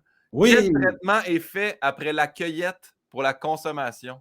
Ah, d'accord. Ah oui, pour la consommation, il faut la sécher, l'arachide. C'est une légumineuse, Monsieur Pinault. L'arachide est une légumineuse, donc, et donc, une fois que tu l'as déterré, parce que les arachides poussent dans la terre, hein, ouais. Tu la déterres, ensuite tu sèches l'arachide, ensuite tu récoltes les gousses, les graines. Ensuite, après ça, il faut les écailler, ouvrir les arachides pour sortir les graines. Et ensuite, il y a des gens qui les mangent crus, d'autres qui vont les torréfier. Mais j'ai fait une série sur l'arachide de 1 heure que tu peux retrouver à Radio-Canada. L'histoire de l'arachide, la culture de l'arachide, la récolte et tout ce qu'on fait avec. Et j'ai cultivé l'arachide, moi, pendant très longtemps. Et si j'ai travaillé fort à l'école, M. Pinault, c'est parce que j'ai compris à un moment donné que cultiver des arachides, ça peut paraître très exotique, mais c'est travailler pour des peanuts. Voilà. Mais je vais lui dire qu'il y a un documentaire, il va être super content. Oui, c'est ça. Merci pour ça. Je poursuis. On est à la section questions rafales. Je t'explique. Oui. C'est mon auteur, il n'est pas là aujourd'hui parce que là, il travaille maintenant pour la radio. Je ne peux pas nommer la radio parce qu'elle est compétitrice, mais c'est quoi? Mais moi, je suis à Rouge, donc quand même, choisissez votre poste. C'est Yann Bilodeau. Donc, je te donne des choix entre deux choses. Tu peux t'expliquer. Tu peux l'emporter dans la tombe avec toi si tu ne veux pas en parler. Donc, première question, c'est humoriste ou conteur? Conteur, plus. Ou humoriste-conteur, les deux. Oui, parce que moi, je raconte plus des histoires que je fais du stand-up comique. Ouais. Parce que moi, mes spectacles, c'est une histoire jusqu'à la fin. Donc, je suis entre les deux. Je suis programmé dans le conte, des fois dans les salles, et d'autres dans l'humour. Parfait, je poursuis. Biologie ou humour? Ah, les deux. Les deux, parce que je fais... Mes spectacles d'humour sont des cours de biologie. Et ce sont mes étudiants que j'ai enseigné en biologie qui m'ont inscrit aux auditions du festival Juste pour rire. Wow! Je ne savais même pas. Et j'ai dit, OK, vous me lancez un défi, je vais le faire. Puis j'ai gagné les auditions du festival Juste pour rire pour l'Est du Québec. Wow. Et je suis venu représenter l'Est du Québec à Montréal. C'est quand je suis arrivé au musée Juste pour rire, là, puis on dit, le représentant l'Est du Québec, Boucar Diouf, je suis arrivé avec mon habit africain multicolore, là. Là, je voyais dans la salle, les gens étaient, nom de Dieu, mais ça se peut pas. Comment ça se fait que lui représente l'Est du Québec? Et voilà, il faudrait aller visiter l'Est un peu. Hein? Ils se sont peut-être dit, il faudrait peut-être aller visiter l'Est un peu aussi. Là. On n'est pas voilà, où ils se sont dit, peut-être qu'ils se sont dit aussi, il doit y avoir un couloir secret entre l'Afrique et l'Est du Québec. Là. mais justement, Sénégal ou Québec? Ah, entre les deux. Le trait d'union. Ah, j'aime. Ah, un trait d'union. Ah, oui, bon. Quand tu écris afro-québécois, il y a un trait d'union entre les deux. Moi, c'est ça que je suis. Je fais du raccommodement culturel. J'adore. Je tiens à l'Afrique, je tiens au Québec et j'essaie de dire, regardez ce que vous avez en commun. C'est plus ça, moi, que je fais. Est-ce qu'il y aura un trait d'union ici aussi? Rimouski ou Longueuil? Ah, ben, je suis plus Rimouski. J'aime beaucoup Longueuil, mais c'est ça. C'est que mes souvenirs d'enfance sont à Rimouski. Mais quand je dis souvenirs d'enfance, parce que l'immigration, c'est une deuxième naissance. Tu arrives, tu négocies le poulet, puis tu comprends rien.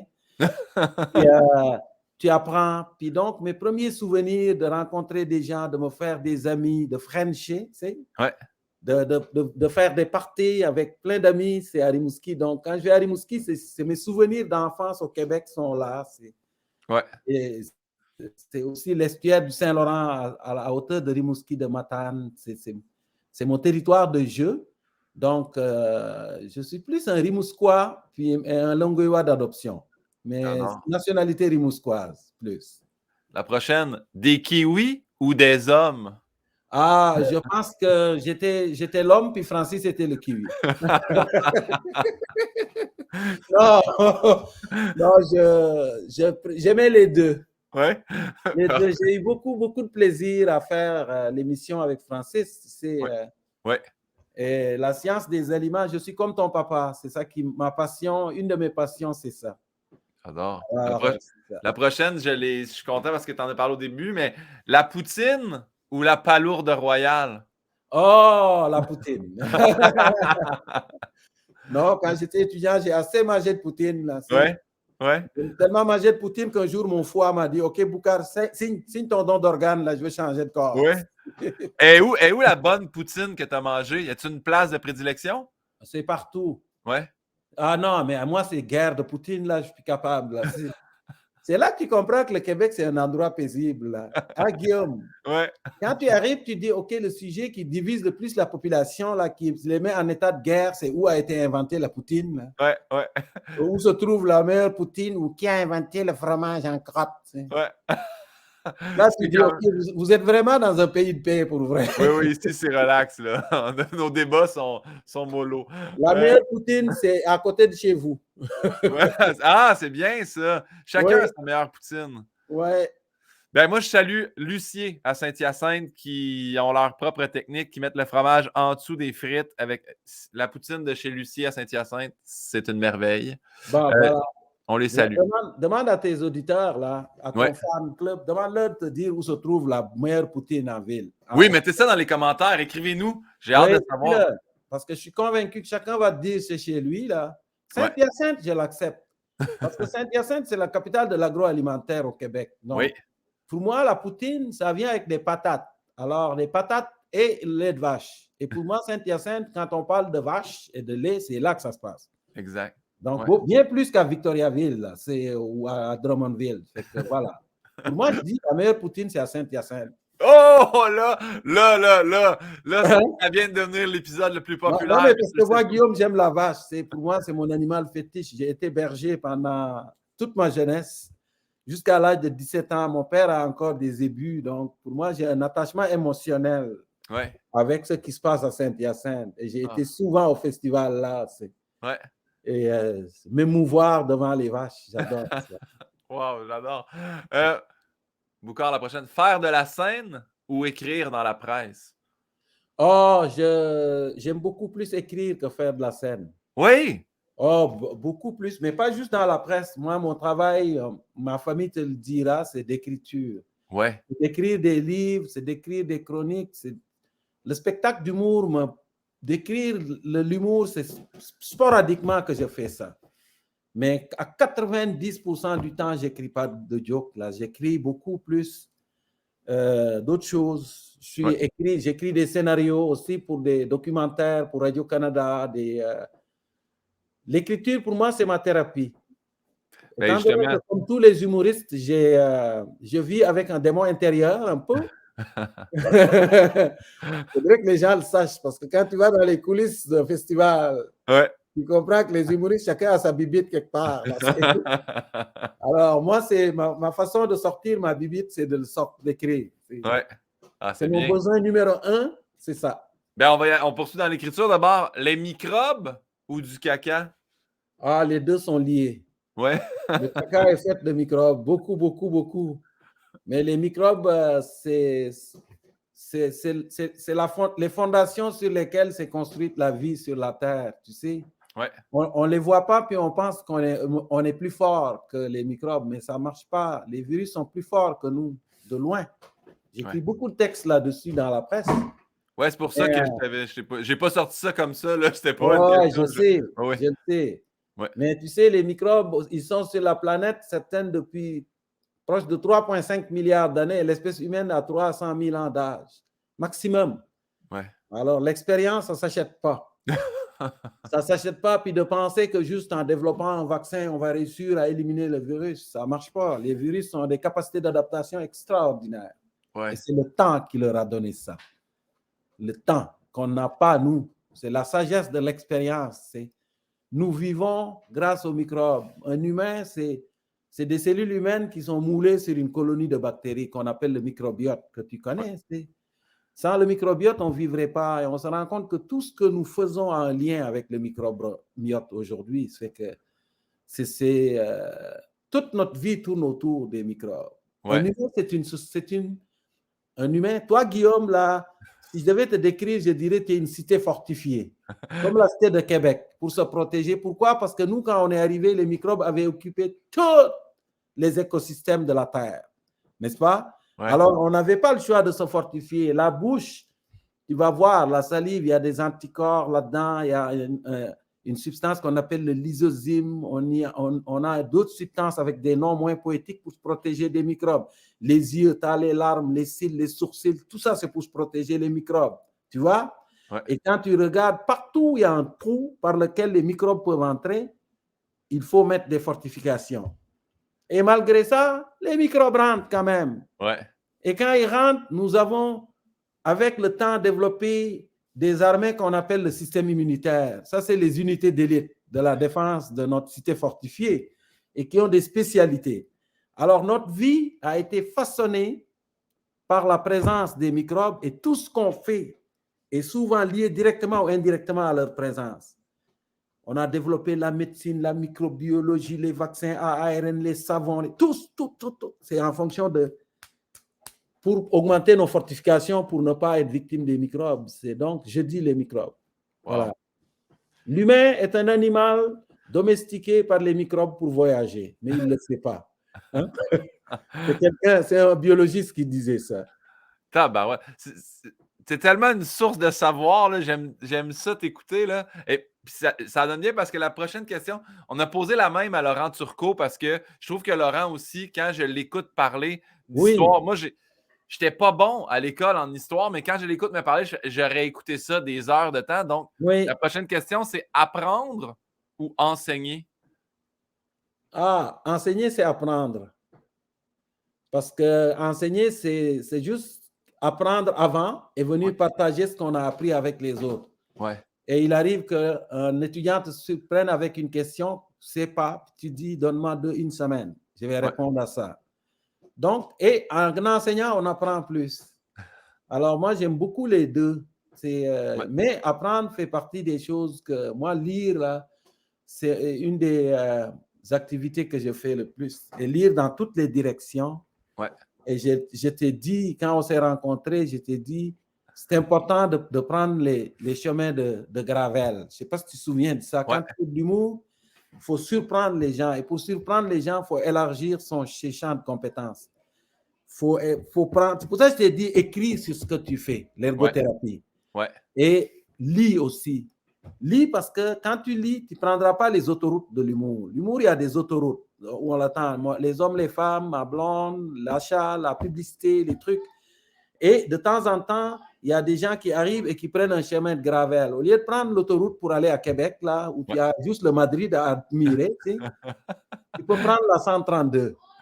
Quand tu prends la 132, tu découvres les villages des battures du Saint-Laurent. Et ça, c'est fantastique. Et pour moi, c'est ça aussi, être innover dans la création, c'est ça. Ça vient en s'informant. C'est important de s'informer. C'est ça, en fait, que je voulais dire. Ben, Yann pose la question suivante. Qu'est-ce qui te reste à apprendre? Ah, tout. Tout, parce que quand plus tu apprends, plus tu réalises que tu ne connais rien, en fait. Ouais, hein? Voilà. Alors, c'est tout à apprendre. La seule certitude sur cette planète, c'est qu'on ne connaît pas grand-chose. Et même quand on pense savoir, on ne sait pas. On a juste une partie de la vérité, en fait. Tu vois? Ouais. Mon patron d'ergothérapie, il m'avait dit, là, tu sors de l'université, là, tu connais rien sur un peu tout en ce moment. Voilà. Il dit, là, il faut que tu pratiques, il faut que tu travailles. Connaître rien sur tout, je trouvais ça bon. Mais oui, c'est vrai. Ouais. C'est vrai. Puis il y a une sagesse que j'aime bien, c'est la sagesse de l'éléphant, qui vient de l'hindouisme. Ouais. Puis c'était 6 aveugles qui se sont retrouvés devant un éléphant. Il y en a un qui fait ça. Il touche le flanc, il dit, ah, cet animal-là, ça ressemble à un mur. Et l'autre, il fait ça, touche la trompe, il dit, non, ça ne ressemble pas à un mur. Cet animal-là, ça ressemble à une flèche. Tu sais? Et le troisième fait ça, il touche l'oreille, il dit, non, c'est un animal qui ressemble à un parapluie, tu sais, un éventail. Ça ressemble à un éventail. Le quatrième fait ça, touche la trompe. Il dit, ben non, c'est un serpent. Tu sais. Et l'autre touche les jambes cylindriques de l'éléphant. Il dit, non, ça ressemble à un arbre. Tu sais. Ouais. L'autre touche la queue et dit, non, non, non, non, ça ressemble à une corde. Puis là, il se chicane. Mais non, c'est moi qui ai raison. L'autre, non, non, non, c'est pas toi, c'est moi qui ai raison, c'est moi. Puis ils allaient se battre, puis arrive un vieux monsieur qui leur dit, mais pourquoi? Puis l'autre, chacun explique sa vérité et le vieux leur dit, non, vous avez tout faux et tout vrai en même temps. Parce que c'est la combinaison de tout ce que vous avez touché qui fait l'éléphant, mais en même temps, individuellement, vous n'avez pas raison. Ouais. Puis c'est ça aussi, le concept de vérité, c'est ça. C'est qu'on a une partie de la vérité, mais la vérité des uns s'arrête là où commence la vérité des autres. Tu comprends? Ouais. C'est-à-dire qu'on ne peut pas dire que les vaccins sont la solution et les non-vaccinés sont responsables de tout ce que nous vivons. C'est vrai et faux en même temps. Parce que même si on vaccinait 100% de la population, ben, on aurait encore des problèmes avec cette vague, n'est-ce pas? Ouais. Mais en même temps, si on vaccinait 100% de la population, notre système de santé aurait survécu. On n'aurait pas ce problème-là parce que les gens vaccinés sont beaucoup moins susceptibles d'aller à l'hôpital. Donc, vous voyez qu'il y a toujours une nuance quelque part. C'est pour ça que je dis la vérité, ce n'est pas un concept absolu. C'est un concept qui doit à l'expérience. Et donc, même quand on pense savoir, on ne sait pas vraiment. C'est ça. Et c'est le travail des juges de départager tout ça. Et ce n'est pas évident, pareil. Mon Dieu, mais j'aime l'idée. J'avais déjà entendu la phrase, mais la vérité des uns s'arrête là où celle des autres commence. Oui. C'est vrai que des fois, je trouve que justement, il y a une expression qui dit ça, les deux, vous êtes pas sur la même page, mais vous êtes dans le même livre. Vous avez un peu la même histoire, vous dites la même chose, mais vous ne comprenez pas. Mais c'est beau ça. Ouais. Vous n'êtes pas sur la même page, mais vous êtes dans le même livre. N'est-ce pas? Ouais. Alors, ce livre-là, il est très grand. Ouais. Ouais. Boucard, mon rêve, c'est que tu dises Guillaume disait toujours ouais. sur la même page. Comme disait Guillaume Pinot. Parfait. La prochaine question, ben, Cibole, tout s'entrecoupe, mais la végétation ou les animaux? Ah, la végétation. Ben oui, ben là, on dirait que maintenant, après t'avoir parlé, Ah oui, parce que sans végétation, il n'y a pas d'animaux. Exact. N'est-ce pas? Et les animaux sont totalement dépendants de la végétation. Alors, remercions les plantes. Nos ancêtres savaient ça. Oui, ils avaient compris. Nos ancêtres, ils savaient qu'on devait tout aux plantes. D'ailleurs, avant les religions monothéistes, beaucoup de religions étaient basées sur le culte des plantes cultivées. Le maïs, le blé, l'olivier, tout ça était des dieux avant. Ouais. Le cacao, le cacaoyer, la patate, tout ça ont été déifiés à une époque ou à une autre. Parce que les gens savaient que la vie et la mort dépendent de ce qui se passait dans les champs. Wow. S'il n'y avait pas de récolte, c'est la famine. Et quand c'est la famine, les gens crèvent. S'il n'y avait pas la maladie de la patate en Irlande, il n'y aurait pas le défilé de la Saint-Patrick à Montréal. Tu vois? Alors, les plantes cultivées sont au centre de notre vie. S'il n'y avait pas Jacques Cartier qui cherchait des épices en 1534, toi et moi, on ne serait pas ici en train de parler français, tu vois? Ouais. Voilà, alors moi, je dis la végétation. Ça, sans hésiter. J'y vais avec une question plus soft. La commission Bouchard-Taylor ou la commission Boucard? Ah, moi, je dirais la commission Boucard, parce que Boucard est dans le raccommodement, lui. Boucard, c'est toujours dans le raccommodement. Je pense que je parlais de vérité tantôt. Ouais. La vérité des uns et la vérité des autres, il faut la confronter. Mais il n'y a pas toujours quelqu'un qui a raison puis l'autre qui a tort. Donc, moi, c'est du raccommodement. Le raccommodement m'intéresse. Et pour se raccommoder, il faut se parler. Ouais. Oui, après ça, on s'approche. J'adore. Il faut s'approcher. Et puis, c'est ça. Il y avait une sagesse qui vient du judaïsme. C'est le rabbin qui un jour a demandé à 2 de ses disciples, pouvez-vous me dire quand finit la nuit et commence le jour? Question. Et un des disciples lève la main et dit, c'est quand de loin nous pouvons distinguer une brebis un mouton d'une chèvre. Et l'autre dit, non, c'est pas ça. C'est quand de loin nous pouvons distinguer un olivier d'un figuier. Et le rabbin leur dit, vous n'avez pas raison. C'est quand de loin, c'est quand un étranger s'approche et nous le confondons avec notre frère. C'est là où finit la nuit et commence le jour. Oh. Et ça, je trouve ça fantastique. Ouais.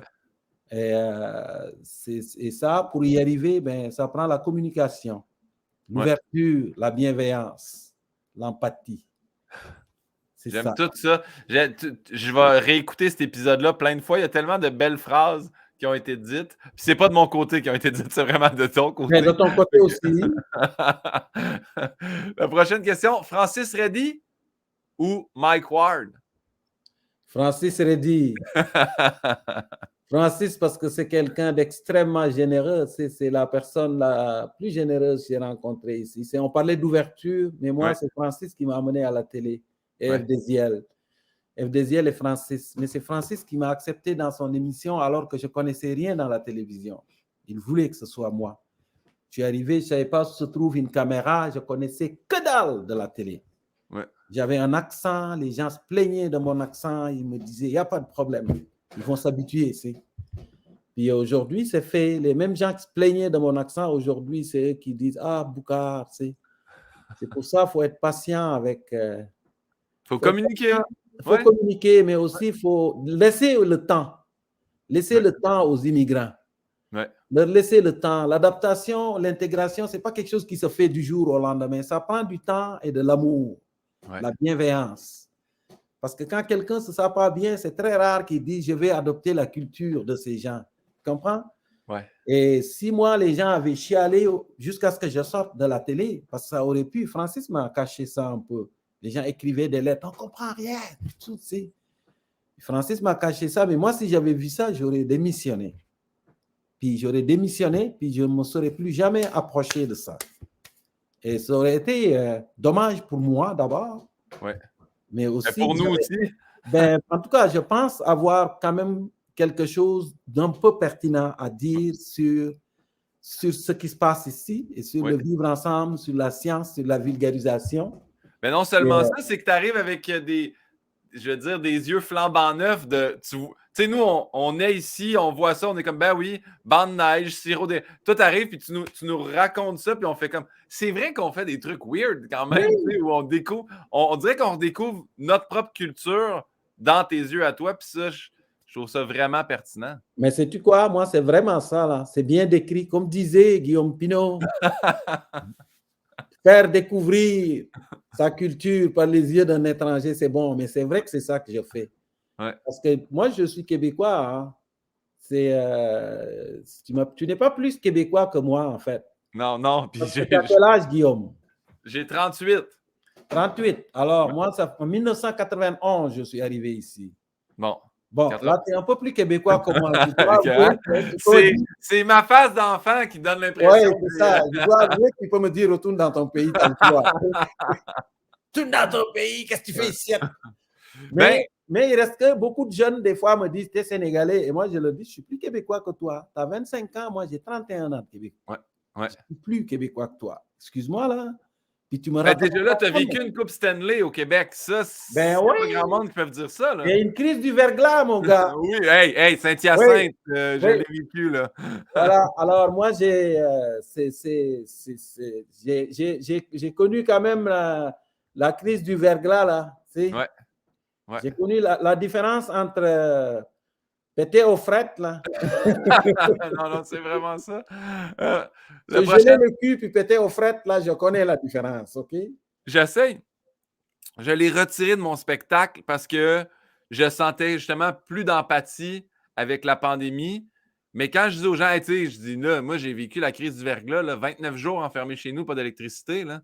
Les gens sont comme, hey, ça fait 2 ans qu'on est en pandémie mondiale, mais le verglas, c'est inexplicable. On n'avait plus d'électricité.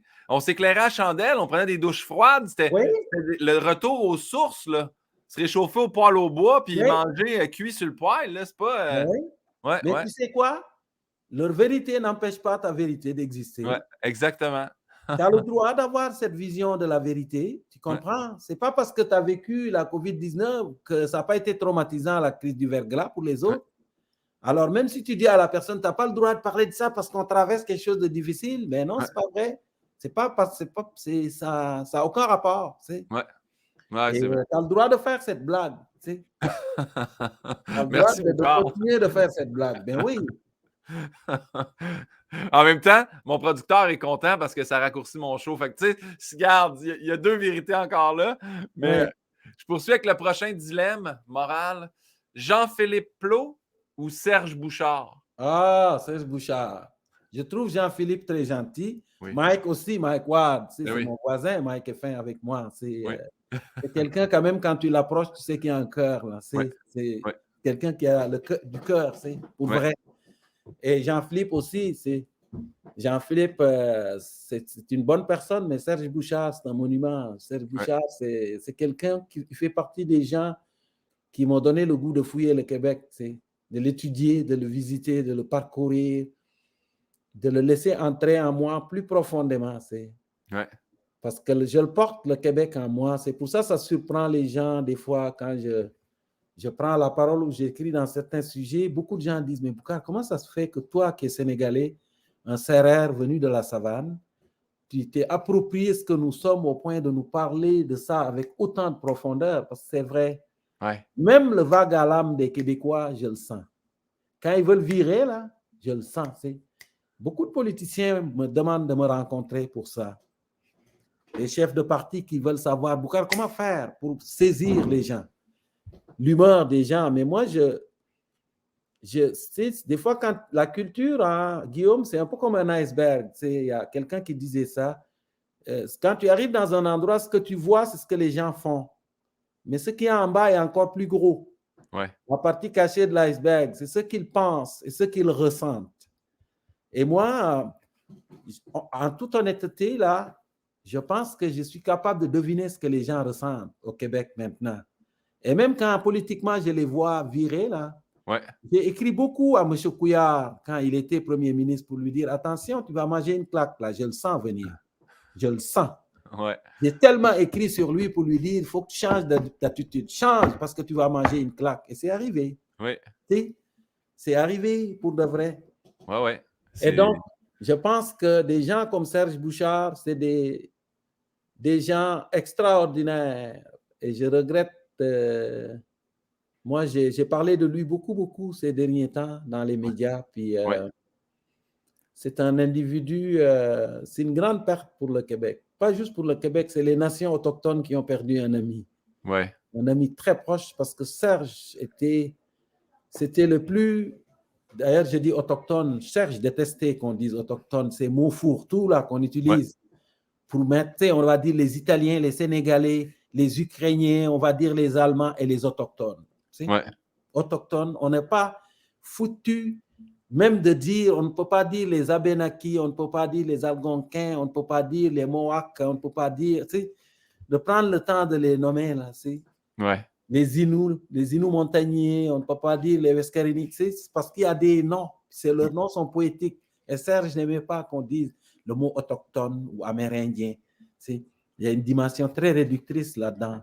C'était un individu extraordinaire. Ouais. Je vous dis, moi, de lire son livre qui s'appelle Le peuple rieur. C'est mon coup de cœur de tous les temps. Le peuple rieur, si tu veux en prendre sur ce qui s'est passé avec les Premières Nations, il faut lire ça. Le peuple rieur, mais c'est bon, je le dis, les gens, allez vous procurer ce livre-là. Oui, et les gens, quand il va aller à côté du, comment tu l'as dit là, aux portes du ciel, Serge Bouchard, les gens vont lui dire, tu les aimais. Tu les aimais vraiment. Tu les aimais tellement que tu étais le plus Inou des Québécois. Ou le plus Québécois des Inuits. Ouais. La prochaine question, Boucar, c'est la dernière des questions rafales. Il nous reste quelques questions après, mais c'est toujours une question de développement. Soit que tu dois déménager chaque année, ou soit que tu dois vivre sur une île déserte, mais ressources vitales incluses pour le reste de ta vie. Qu'est-ce que tu choisis? Ah, le déménagement. Ouais. Ouais, parce qu'une île déserte, c'est désert jusqu'à ce que tu poses le pied là-dedans. Après ça, c'est plus désert. C'est quelqu'un disait ça. Ouais. Le déménagement, parce que moi, je suis un adepte du changement. Ouais. C'est pour grandir, changer, c'est bon aussi. Voyager, c'est une façon de s'instruire. Lire, c'est une façon, voyager aussi. Observer, écouter. Et pour moi, de décider de quitter sa famille, c'est un grand voyage qui est rempli de nostalgie. Et une fois que tu es là, ben, tu peux continuer de voyager. À Rimouski, j'ai déménagé tellement. J'ai habité à Gaspé, j'ai travaillé à Bécomo, j'ai travaillé à Lévis, j'ai habité à Québec, à Longueuil, Sénégal. Tu comprends, j'ai habité en Afrique de l'Est. Donc, pour moi, c'est voyager. J'adore. Si tu n'aimes pas lire, voyage aussi. Ah, c'est bien Oui, ça. c'est une autre façon de lire, d'apprendre. Voyage et écoute. Parce que tu peux voyager et quand tu voyages, ouvre les yeux au lieu d'ouvrir la bouche. N'est-ce pas? Ouais. Ouvre les yeux et les oreilles. Oui, parce que tu peux voyager, ouvrir la bouche. Quand tu voyages et ouvres la bouche, tu dis, ah, c'est pas ça, mais comment ça se fait qu'ils font ça? Ça se fait pas. Chez nous, ça se fait pas. Ça, marche pas. Non, Ça c'est pas marche pertinent, pas. ouais. Ouais. Mais quand tu ouvres les oreilles et les yeux, là, tu vas apprendre. C'est ça. C'est de bons conseils. J'aime l'idée. Si t'aimes pas lire, voyage, c'est bien ça. Oui. La prochaine question, c'est quelle est ta plus grande peur ou as-tu une phobie quelconque? Ah, une phobie, moi, c'est phobie. J'ai une petite phobie. J'ai pas beaucoup de phobie, mais le gecko. Tu connais les geckos? Les petits Les lézards? geckos, là. Ah, ça, là. Ah ouais? Ça, là, mon gars, là. Ça me met à. Ah ouais? Regarde, c'est comme ça, un gecko. Puis ça a des ventouses. Ça fait que quand ça se pose sur toi, ça m'est arrivé jeune, là, de rentrer dans les toilettes, il y avait un gecko qui vivait là, puis il faisait sombre, puis le gecko a atterri sur mon corps. J'avais pas de vêtements sur le corps, puis en ventouse, puis tu essaies de l'enlever, là. Et j'ai été traumatisé par ça. Ah ouais? Ah ouais, un peu, là. Moi, tous les animaux, le gecko, là, vraiment, c'est pas... Il n'y a pas une compagnie qui s'appelle Gecko où c'est pas le porte-parole de TELUS, il y en a un, là, mais ça, on Je l'envoie dans les des vois, annonces. je les vois. Mon fils me fait toujours un clin d'œil quand il voit ça. Ouais. Puis, puis on avait beaucoup de fausses conceptions sur les geckos. Moi, ma mère pensait que les geckos faisaient caca dans la nourriture, puis ça rendait les gens malades, tu sais. Ouais. Puis on pensait tout ça, on croyait tellement à ça que c'était notre vérité à nous. Ouais. Et quand j'ai commencé à faire la biologie, j'ai eu un professeur français qui s'appelait M. Weber. Puis M. Weber, à un moment donné, il nous dit, mais c'est pas vrai ça. Les geckos ne font pas caca, là. Un gecko, c'est un reptile. Les reptiles n'ont même pas d'organes individualisés pour faire caca. Ils font pipi et caca en même temps, tu sais, Ouais. dans le même truc. Puis là, on dit, ouais, tu te prends pour qui, toi? Nos ancêtres lointains nous ont dit que ça faisait ça. Puis toi, tu arrives et tu nous dis, ça ne marche pas, là. Tu te prends pour qui? Prends un gecko, là, mets de l'eau là-dedans, tu vas crever, là. Mets un gecko dans l'eau, bois l'eau, tu vas crever. Et là, le prof nous dit, OK, c'est ça, je vais le faire. Puis on dit, OK, fais-le. Et là, il est revenu à un moment donné en classe, puis il y avait son verre d'eau et il a plongé le gecko là-dedans. Écoute, et il a bu le verre d'eau. Puis crois-le ou non, il est tombé raide mort, Asti. Tu vois comment j'ai placé le Asti était bon. Ouais, là, c'est bien, là, ouais. C'est une bonne ponctuation. Non, il n'y a rien eu. Puis là, on a dit, ouais, il n'y a rien. La semaine suivante, on disait, non, il va être malade. Mais non, il n'était pas malade. T'sais. On traînait cette fausse conception, mais moi, c'est vraiment de l'avoir sur le corps, là, qui... Ouais.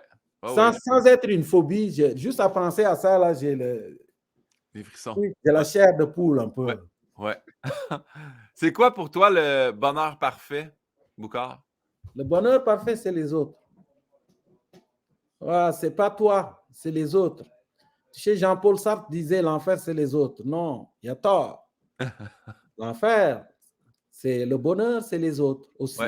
Ouais. L'enfer, ça peut être l'autre aussi, c'est vrai. Mais quand l'autre est l'enfer, là, tu peux l'éviter, l'abandonner.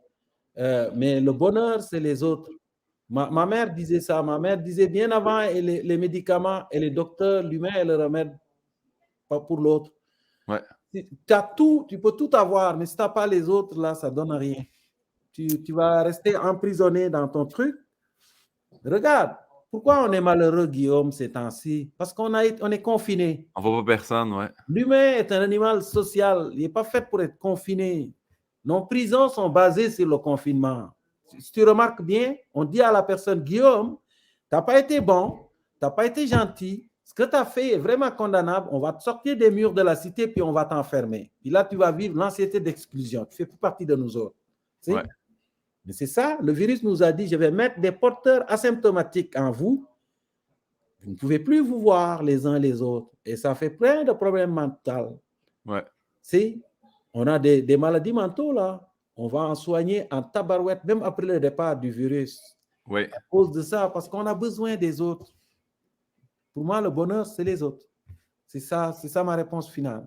J'adore mais j'aime le concept que. Mais c'est vrai qu'on est social et qu'on a besoin des autres. Ce qui est bon, c'est que je me suis trompé dans l'ordre des questions. Puis là, tu vois, la prochaine question, cette personne-là reste un autre quand même. Mais qu'est-ce que tu ne souhaiterais pas à ton pire ennemi, malgré que c'est une autre personne?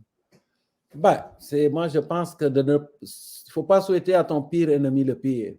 Ouais. Parce que si tu souhaites à ton pire ennemi le pire, tu peux être pire que ton pire ennemi, n'est-ce pas? Ouais. Ah. Oui. Parce que pour moi, c'est ton pire ennemi. Je pense que c'est de lui souhaiter de retrouver la lumière, de guérir son cœur surtout. Parce que c'est ça. Il y a toujours, en arrière du pire ennemi, il y a toujours une souffrance. Ouais. Il y a toujours une souffrance qui est induite par quelque chose qui s'est passé pendant l'enfance, généralement. Et moi, ce que je souhaiterais à mon pire ennemi, c'est qu'il retrouve la clé pour ouvrir cette partie ou qu'il trouve de l'aide pour ouvrir sa valise et enlever les choses qui alourdissent son existence. Parce que tu peux trouver de l'aide, hein?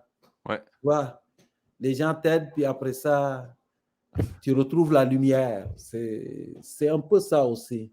Il y a tellement de sagesse quand tu parles, là, j'aime ça. Je vais réécouter le podcast, puis je sais que j'ai dit au moins 108 fois « j'adore ». Wow. Mais c'est plus de la poésie, Guillaume. Ouais. Je trouve C'est ça plus beau. de la poésie que de la sagesse. Ouais. La sagesse, c'est pour les... Moi, quand je vous parlais de sagesse, je dis mon grand-père disait. Ouais. Mais quand je dis Boucard disait, Boucard, c'est quelqu'un qui aime l'histoire, qui aime la poésie et qui aime les sciences, toutes les sciences. Et donc, mais c'est un cerveau phénoménal de retenir tout ça. Tantôt, tu me disais une citation, puis comment il a retenu toute cette citation-là, ou la métaphore de l'éléphant, ou c'est un cadeau de la création. C'est la loterie cosmique qui donne ça aux gens. Mais moi, j'ai toujours eu cette facilité-là de retenir les choses qui m'intéressent. Ouais. C'est-à-dire que j'ai beaucoup de livres, mais quand je cherche quelque chose, je sais exactement dans quel livre ça se trouve. Il faut que j'aille là. Et quand je lis un livre, je le barbouille partout. Et donc, quand j'arrive dans le livre, je sais, dans ma tête, j'ai un espèce de GPS qui sait exactement à quel endroit ça se trouve. C'est pour ça que je n'aime pas lire de livres électroniques. J'en lis pas. Ouais. Il faut que j'ai du papier, je le sens. Ouais. Et donc, ça, c'est une facilité que j'ai eue depuis... et je pense aussi que c'est s'ennuyer qui a créé ça chez moi. C'est juste pas génétique, c'est s'ennuyer. Moi, j'ai été un jeune qui gardait les vaches.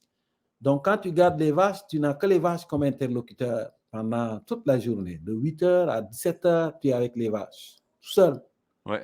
Tu les surveilles parce que c'est l'élevage extensif. C'est pas comme à Saint-Hyacinthe, l'élevage dans une ferme où les vaches sont enfermées. Nous autres, on amenait les vaches dans les pâturages, à 2, 3, 4, 5 kilomètres broutées dans la brousse, dans la savane. Ouais. Et donc, c'est ce fait de s'ennuyer, puis de créer dans ta tête des trucs, puis d'apprendre des choses, d'écouter, d'observer la nature. Je ne suis pas devenu un biologiste pour rien, c'est pour ça. Regarder les interactions, les insectes, les oiseaux, les fleurs, tout ça, c'est important des fois d'être contemplatif. Gilles Vigneault le disait, laisser les enfants s'ennuyer. Ouais. C'est l'ennui, le fait de s'ennuyer qui stimule la créativité chez un enfant. Mais quand tu es occupé à faire toujours occupé, il n'y a pas le temps de créer un univers.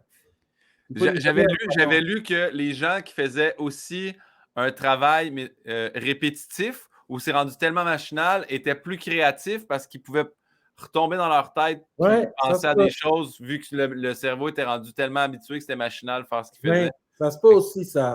Ça se peut, mais moi, je pense que c'est d'être tout le temps occupé, d'avoir 52 000 affaires à faire, tout le temps, tout ton calendrier organisé, puis c'est juste laisser l'enfant, en tout cas, laisser l'enfant s'ennuyer, j'aime ça.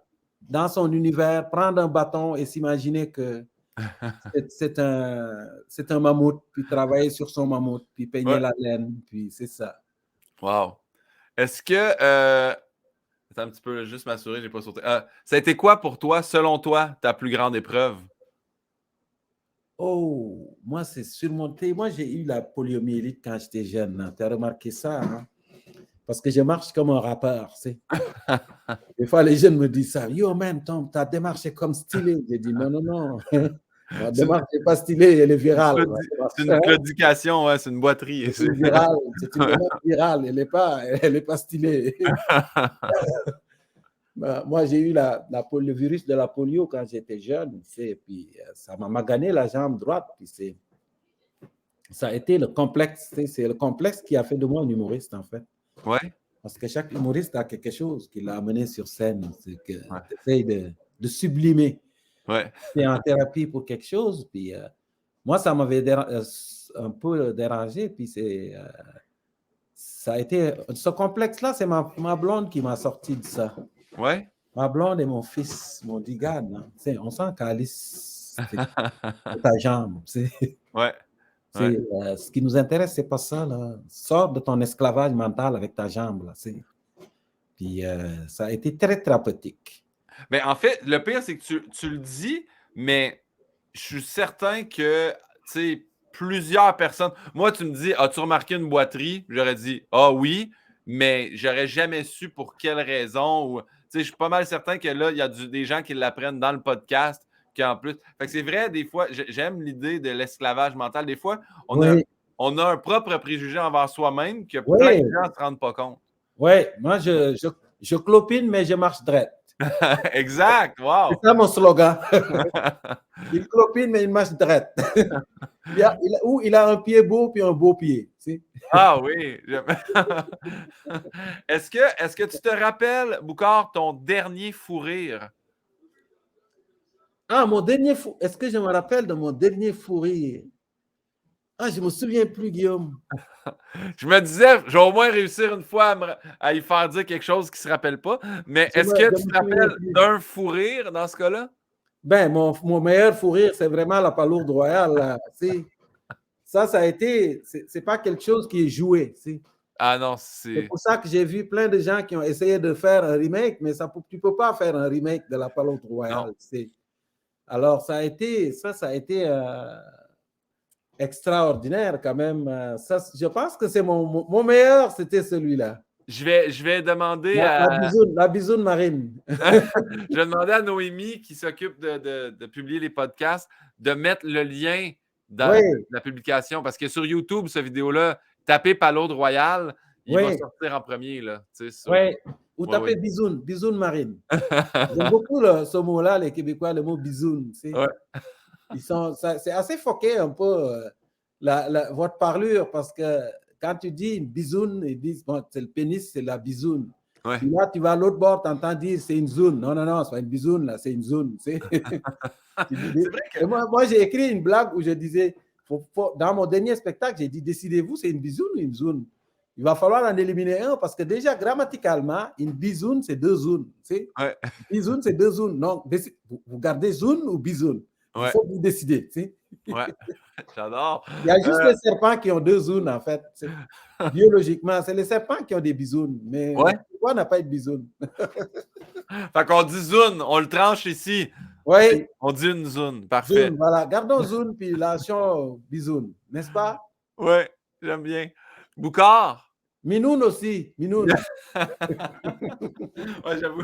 Minoun aussi, ça ne marche pas, parce que la minoun, c'est la moitié du noun, tu vois? Ouais. C'est ça, il faut dire noun et zoun. Ah, je comprends. Ouais, voilà, ça marche. Noun et zoun. Ouais. Nous, les zouns, ça vont en bateau. Boucard, est-ce que... Mais en fait, cette question-là, je l'ai prise d'une émission que j'écoute qui s'appelle RuPaul's Drag Race, qui est une compétition de drag queen. Et quand arrivent les finalistes, le RuPaul, l'animateur, demande toujours, il montre une photo de la personne jeune, puis il dit, qu'est-ce que tu dirais à toi plus jeune? Donc, si tu avais la chance de rencontrer le jeune Boucard, qu'est-ce que tu lui dirais? Ah, le jeune Boucard qui était berger?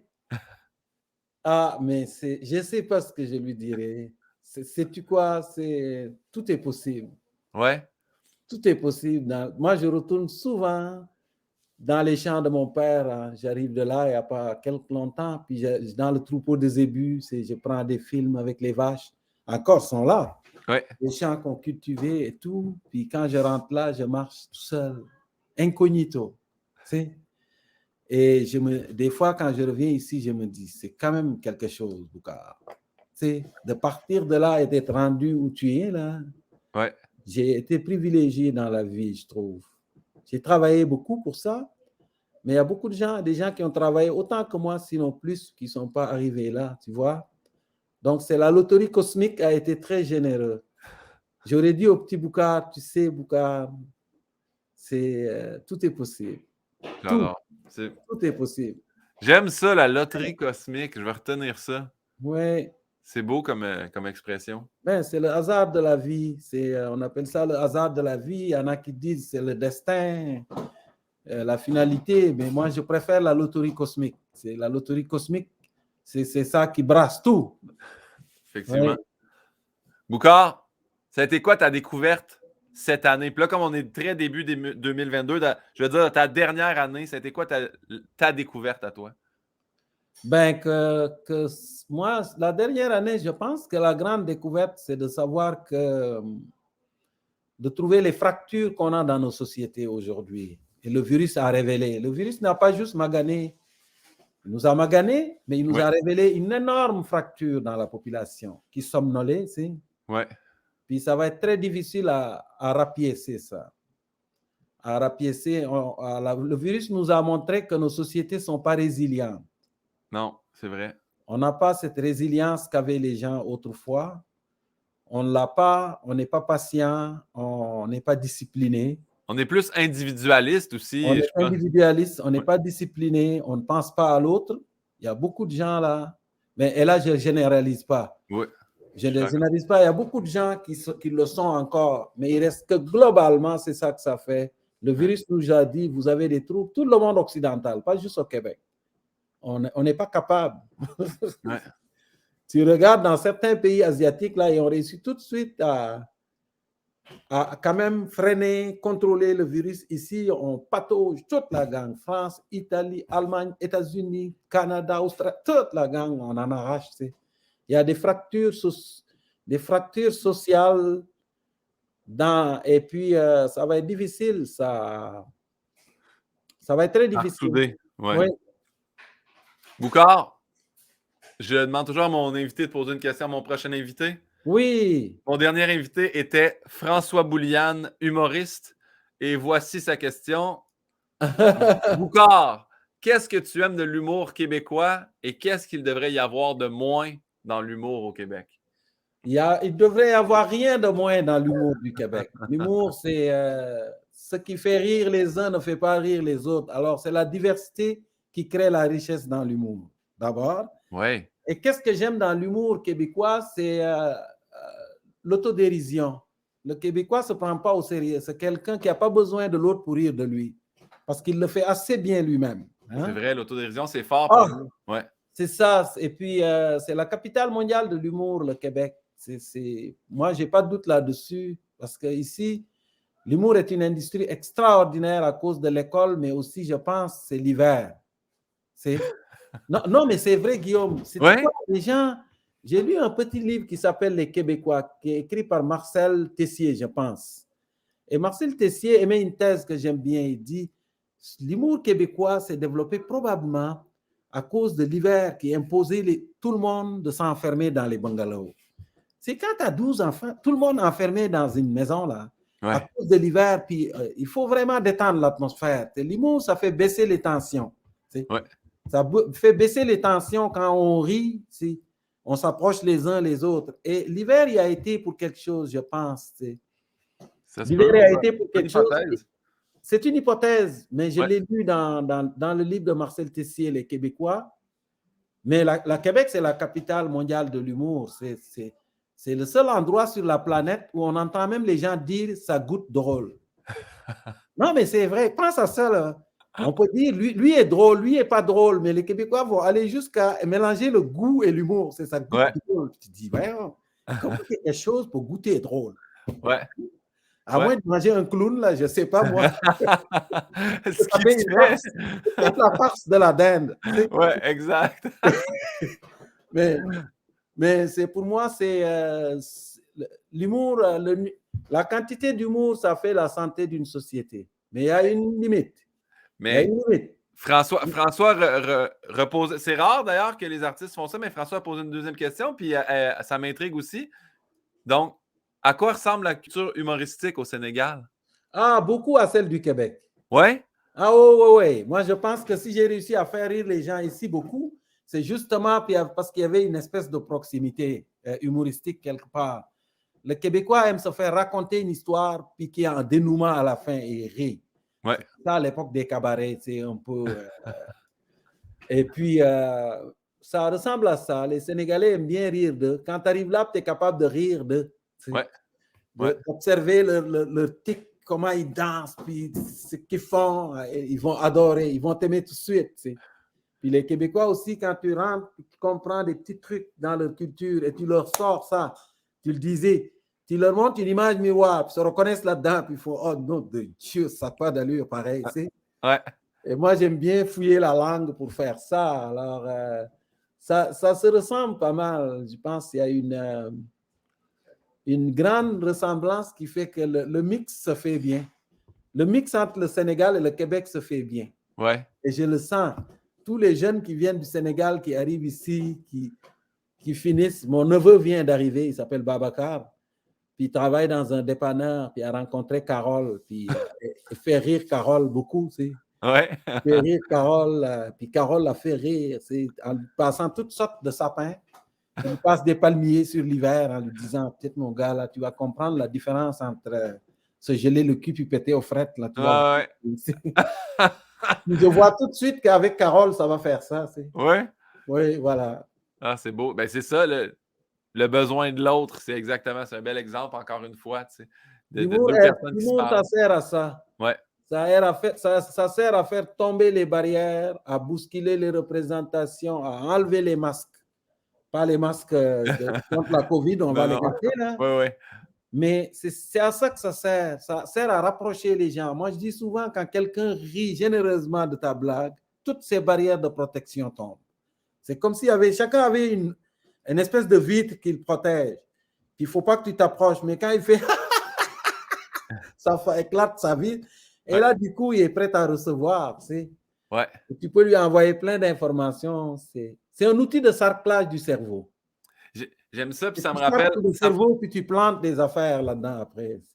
Oui, ça me rappelle, tu sais, tantôt tu disais, on peut recevoir plein de messages, puis c'est le message qu'on n'aime pas. Moi, quand je fais un spectacle dans une salle, j'observe souvent la personne, les bras croisés, qui ne rit pas. Voilà. Je me dis, dans ma tête, c'est sûr que dans la prochaine heure et demie, je vais l'avoir quelque part. Ça se peut pas. Puis là, quand je l'ai, là, quand ses bras se décroisent et que la personne rit, là, je fais yes. Là, il y a quelque chose, il y a un dialogue qui se crée quand même. Là. Voilà, exactement. Mais c'est le défi des humoristes. Ouais. Le défi est là. Le défi aussi, c'est quand tu remplis des salles de... Je t'ai entendu dire que tu rêves de faire la salle Albert Rousseau, là. Oui, oui. Mais quand tu vas remplir la salle Albert Rousseau 2, 3, 4 fois, tu vas faire des grandes salles, puis après ça, à un moment donné, tu vas te retrouver avec une demi-salle ou un tiers de salle. Ouais. Il faut que tu aies la même intensité que quand tu étais dans une grande salle. Exact. C'est une communion, l'humour. L'humour, c'est un boomerang, le rire. Quand tu le lances, il faut qu'il revienne. Ouais. Et c'est avec l'énergie des gens dans la salle que tu vas lancer le boomerang. Parce que ta blague, tu la connais.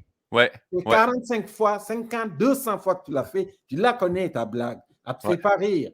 Tu peux faire semblant de la rire, comme faisaient les Yvon Deschamps et compagnie. Là. ou comment il s'appelle? Il y en a un qui rit beaucoup ses blagues aussi. C'est Peter McLeod. Peter McLeod, mais le jeune, là, Simon, oui, Simon, tu peux le faire. Mais on sait que tu ne le ris pas, tu catalyses quelque chose. Ouais. Tu catalyses. Mais donc, la force et la générosité avec laquelle tu lances la blague, tu la puises dans ta salle. Ouais. Tu sais l'effet que ça va faire.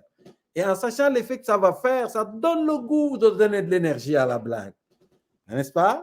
Ouais. Et quand tu viens dans une salle où là où tu es habitué à 800 personnes, tu as 150 personnes, il faut que tu le fasses. Mais tu n'auras plus le même vibe avant. Hein? Ouais. Et ça, c'est un défi, Guillaume, je te le dis là. C'est un défi, mais C'est un défi, ça. avant, j'étais beaucoup, puis j'ai fait l'erreur quand j'ai commencé à animer des soirées d'humour en 2012, où c'était une salle de 140, puis je me rappelle, on avait 39 personnes. J'étais comme, Oui, sont où? Sont où les autres? Sont où? Puis oui, après ça, quelqu'un m'a dit, mais tu te rends compte que nous, les 39, on est là, là? Pourquoi oui, tu passes ton temps à me parler des autres qui sont pas là? Nous, on est là. oui, Fait que c'est oui, ça qui est tranquillement. C'est vrai que c'est un défi quand il y a moins de monde, mais reste que ces gens-là se sont déplacés, ont acheté un billet, ont fait probablement garder leurs enfants, sont là, ils veulent oui. vivre la même expérience. Fait que Voilà. j'essaie de donner. Il faut Ouais, leur donner ce que tu as donné aux autres quand ils étaient 800. Mais c'est un exact. défi pareil, parce que c'est une messe. Ouais. C'est une messe dont tu es le curé. Mais le curé, quand l'église est remplie à un tiers, il n'est pas content. D'abord parce que la dîme sera moins généreuse, n'est-ce pas? Ouais, ouais. Mais aussi, quand on dit chantons ou dites Amen, il n'y aura pas le vibe qu'il Ouais. avait avant. Il n'y aura pas l'écho. Ouais. Voilà, il n'y aura pas l'écho. Et exactement, c'est l'écho aussi. C'est important pour un humoriste, l'écho. Mais pas juste pour un humoriste, mais beaucoup plus pour un humoriste, parce que quand tu chantes, tu peux chanter avec tes copains Ouais. sur la scène. Vous êtes en orchestre, puis vous jouez, vous avez du plaisir. Mais l'humour, c'est un dialogue. Ouais. S'il n'y a pas le retour, l'aller est très difficile. Quand Exact. tu arrives dans un gala, puis on te dit, on va répéter ton numéro, puis il n'y a personne, il y a 2 techniciens dans la salle, il faut que tu le fasses. Le numéro au complet. Ouais. Pour le timer, Ouais. c'est éprouvant, tu le sais. Hein? Mais surtout que le timing n'est pas bon parce qu'il n'y a pas aucune pause. Tu Oui, déballes un texte. oui. Ouais. Puis c'est éprouvant, puis en même temps, c'est anxiogène. Parce que Ouais. tu le fais, puis tu n'entends rien dans la salle. À un moment donné, tu te dis, c'est-tu bon, en fait? Ouais. Ouais. Peut-être aussi que je vais avoir le même silence quand je vais le faire ce soir. C'est mystérieux l'humour, mais c'est quelque chose pour apprivoiser la peur de la mort. C'est ma nouvelle théorie. Pour moi, l'humour, c'est comme la jouissance. Ouais. C'est des occasions d'expérimenter des petites morts. C'est quand tu ris généreusement. C'est quand on dit mourir de rire. Ça Ouais. existe. Mourir de rire. C'est comme si tu expérimentais une petite mort.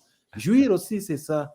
C'est expérimenter une petite mort parce que nous, les humains, le défaut qu'on a et qui est notre qualité, c'est qu'on a un gros cerveau qui nous permet de vivre le passé, d'être conscient du présent et de voir dans le futur. Et quand on regarde dans le futur, on voit la grande faucheuse. On ne va Ouais. pas échapper à ça. Et ça, c'est l'anxiété. C'est un peu, on a une condition humaine un peu dramatique à cause de ça.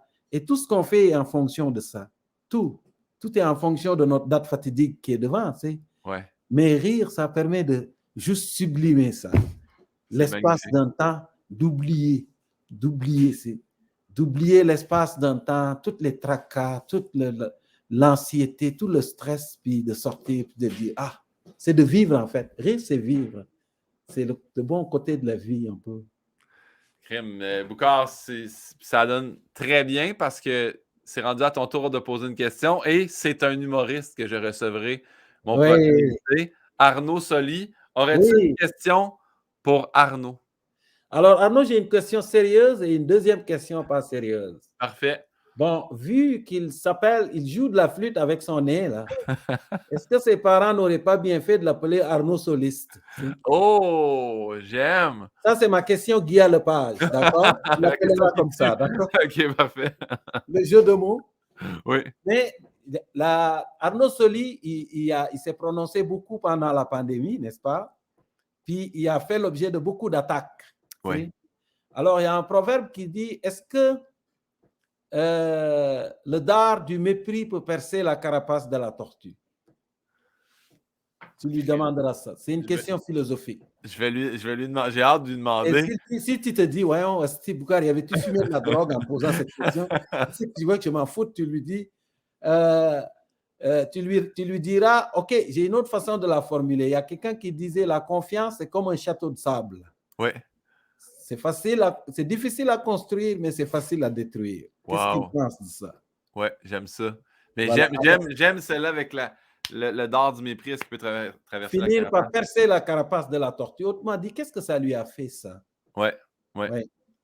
Ben, moi, je sais que il y a quand même une portion. À un moment donné, il a dit je prends une pause de médias sociaux quand même. Je sais que ça l'avait affecté. Oui, j'ai entendu ça, moi, c'est pour ça. J'ai hâte qu'il nous en parle. Oui.